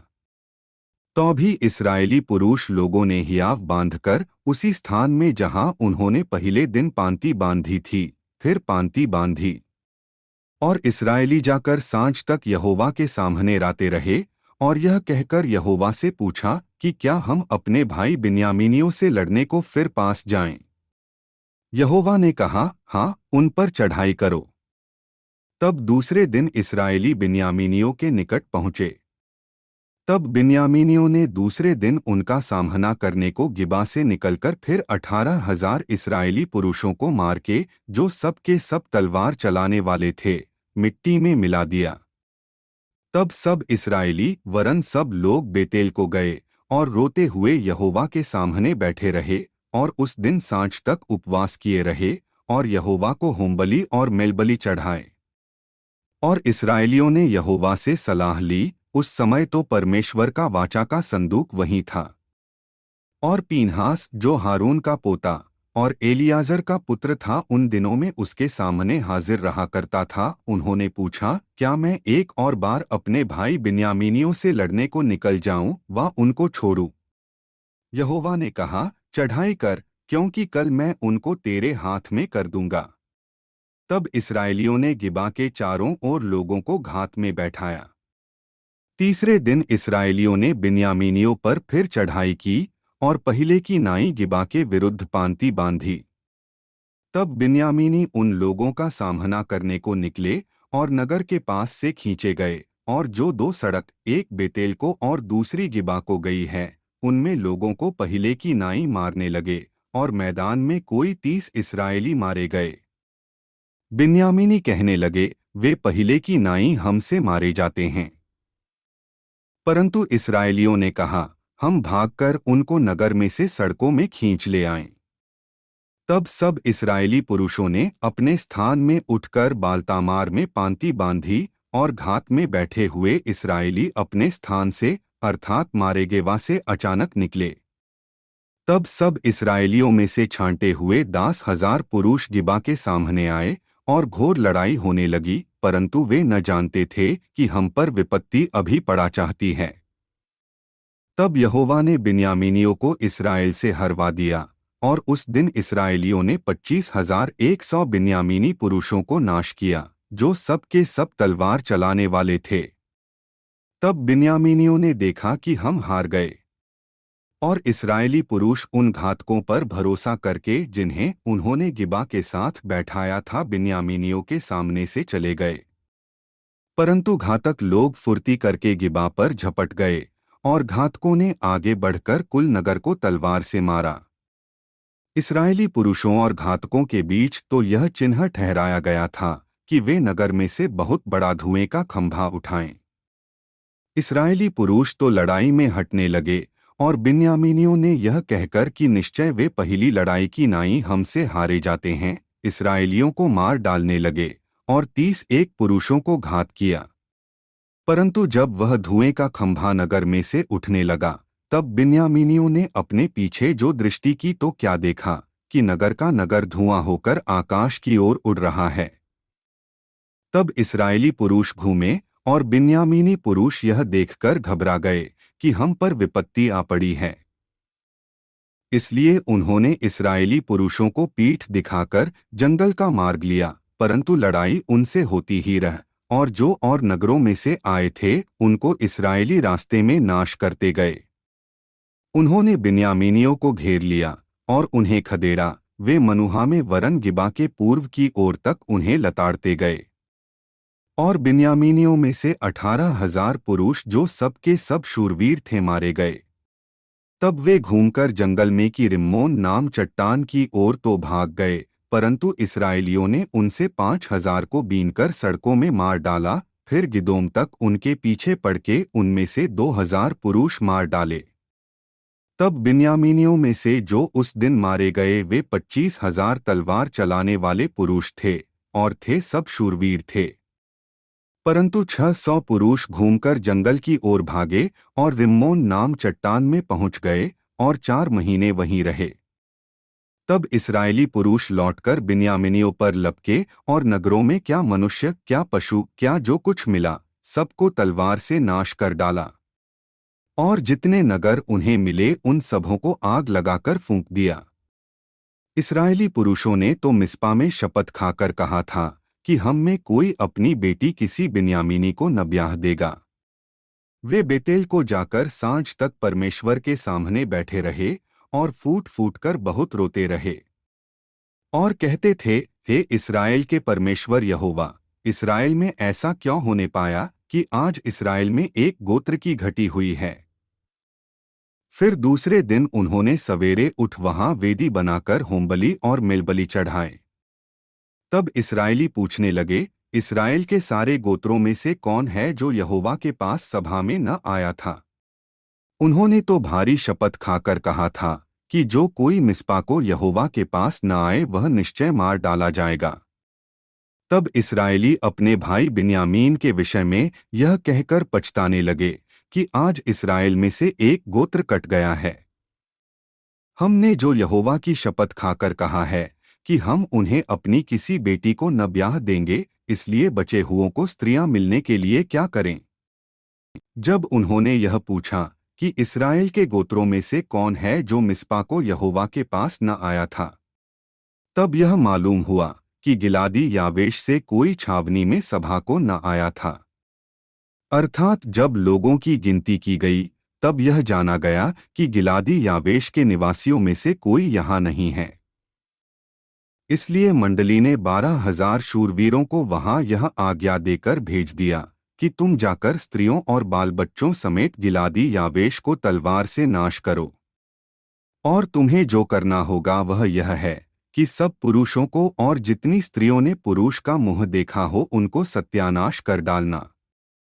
और उन्हें गिलादी यावेश के निवासियों में से 400 जवान कुमारियां मिलीं जिन्होंने पुरुष का मुंह नहीं देखा था, और उन्हें वे शीलो को जो कनान देश में है छावनी में ले आए। तब सारी मंडली ने उन बिन्यामीनियों के पास जो रिम्मोन नाम चट्टान पर थे कहला भेजा और उनसे संधि का प्रचार कराया। तब बिन्यामीन उसी समय लौट गए और उनको वे स्त्रियां दी गईं जो गिलादी यावेश की स्त्रियों में से जीवित छोड़ी गई थीं, तो भी वे उनके लिए थोड़ी थीं। तब लोग बिन्यामीन के विषय फिर यह कह के पछता थे कि यहोवा ने इस्राएल के गोत्रों में घटी की है। तब मंडली के वृद्ध गोत्रों ने कहा कि बिन्यामीनी स्त्रियां जो नाश हुई हैं, तो बचे हुए पुरुषों के लिए स्त्री पाने का हम क्या उपाय करें। फिर उन्होंने कहा, बचे हुए बिन्यामीनियों के लिए कोई भाग चाहिए, ऐसा न हो कि इस्राएल में से एक गोत्र मिट जाए। परंतु हम तो अपनी किसी बेटी को उन्हें ब्याह नहीं दे सकते, क्योंकि इस्राएलियों ने यह कहकर शपथ खाई है कि शापित हो वह जो किसी बिन्यामीनी को अपनी लड़की ब्याह दे। फिर उन्होंने कहा, सुनो, शीलो जो बेतेल की उत्तर ओर और उस सड़क की पूर्व ओर है जो बेतेल से शकेन को चली गई है और लाबोना की दक्षिण ओर है, उसमें प्रति वर्ष यहोवा का एक पर्व माना जाता है। इसलिए उन्होंने बिन्यामीनियों को यह आज्ञा दी कि तुम जाकर दाख की बारियों के बीच घात लगाए बैठे रहो और देखते रहो, और यदि शीलो की लड़कियां नाचने को निकलें तो तुम दाख की बारियों से निकलकर शीलो की लड़कियों में से अपनी अपनी स्त्री को पकड़कर बिन्यामीन के देश को चले जाना। और जब उनके पिता व भाई हमारे पास झगड़ने को आएंगे तब हम उनसे कहेंगे कि अनुग्रह करके उनको हमें दे दो, क्योंकि लड़ाई के समय हमने उनमें से एक एक के लिए स्त्री नहीं बचाई और तुम लोगों ने तो उनको ब्याह नहीं दिया, नहीं तो तुम अब दोषी ठहरते। तब बिन्यामीनियों ने ऐसा ही किया, अर्थात उन्होंने अपनी गिनती के अनुसार उन नाचने वालियों में से पकड़कर स्त्रियां ले लीं, तब अपने भाग को लौट गए और नगरों को बसाकर उनमें रहने लगे। उसी समय इस्राएली वहां से चलकर अपने अपने गोत्र और अपने अपने घराने को गए और वहां से वे अपने अपने निज भाग को गए। उन दिनों में इस्राएलियों का कोई राजा न था, जिसको जो ठीक सूझ पड़ता था वही वह करता था।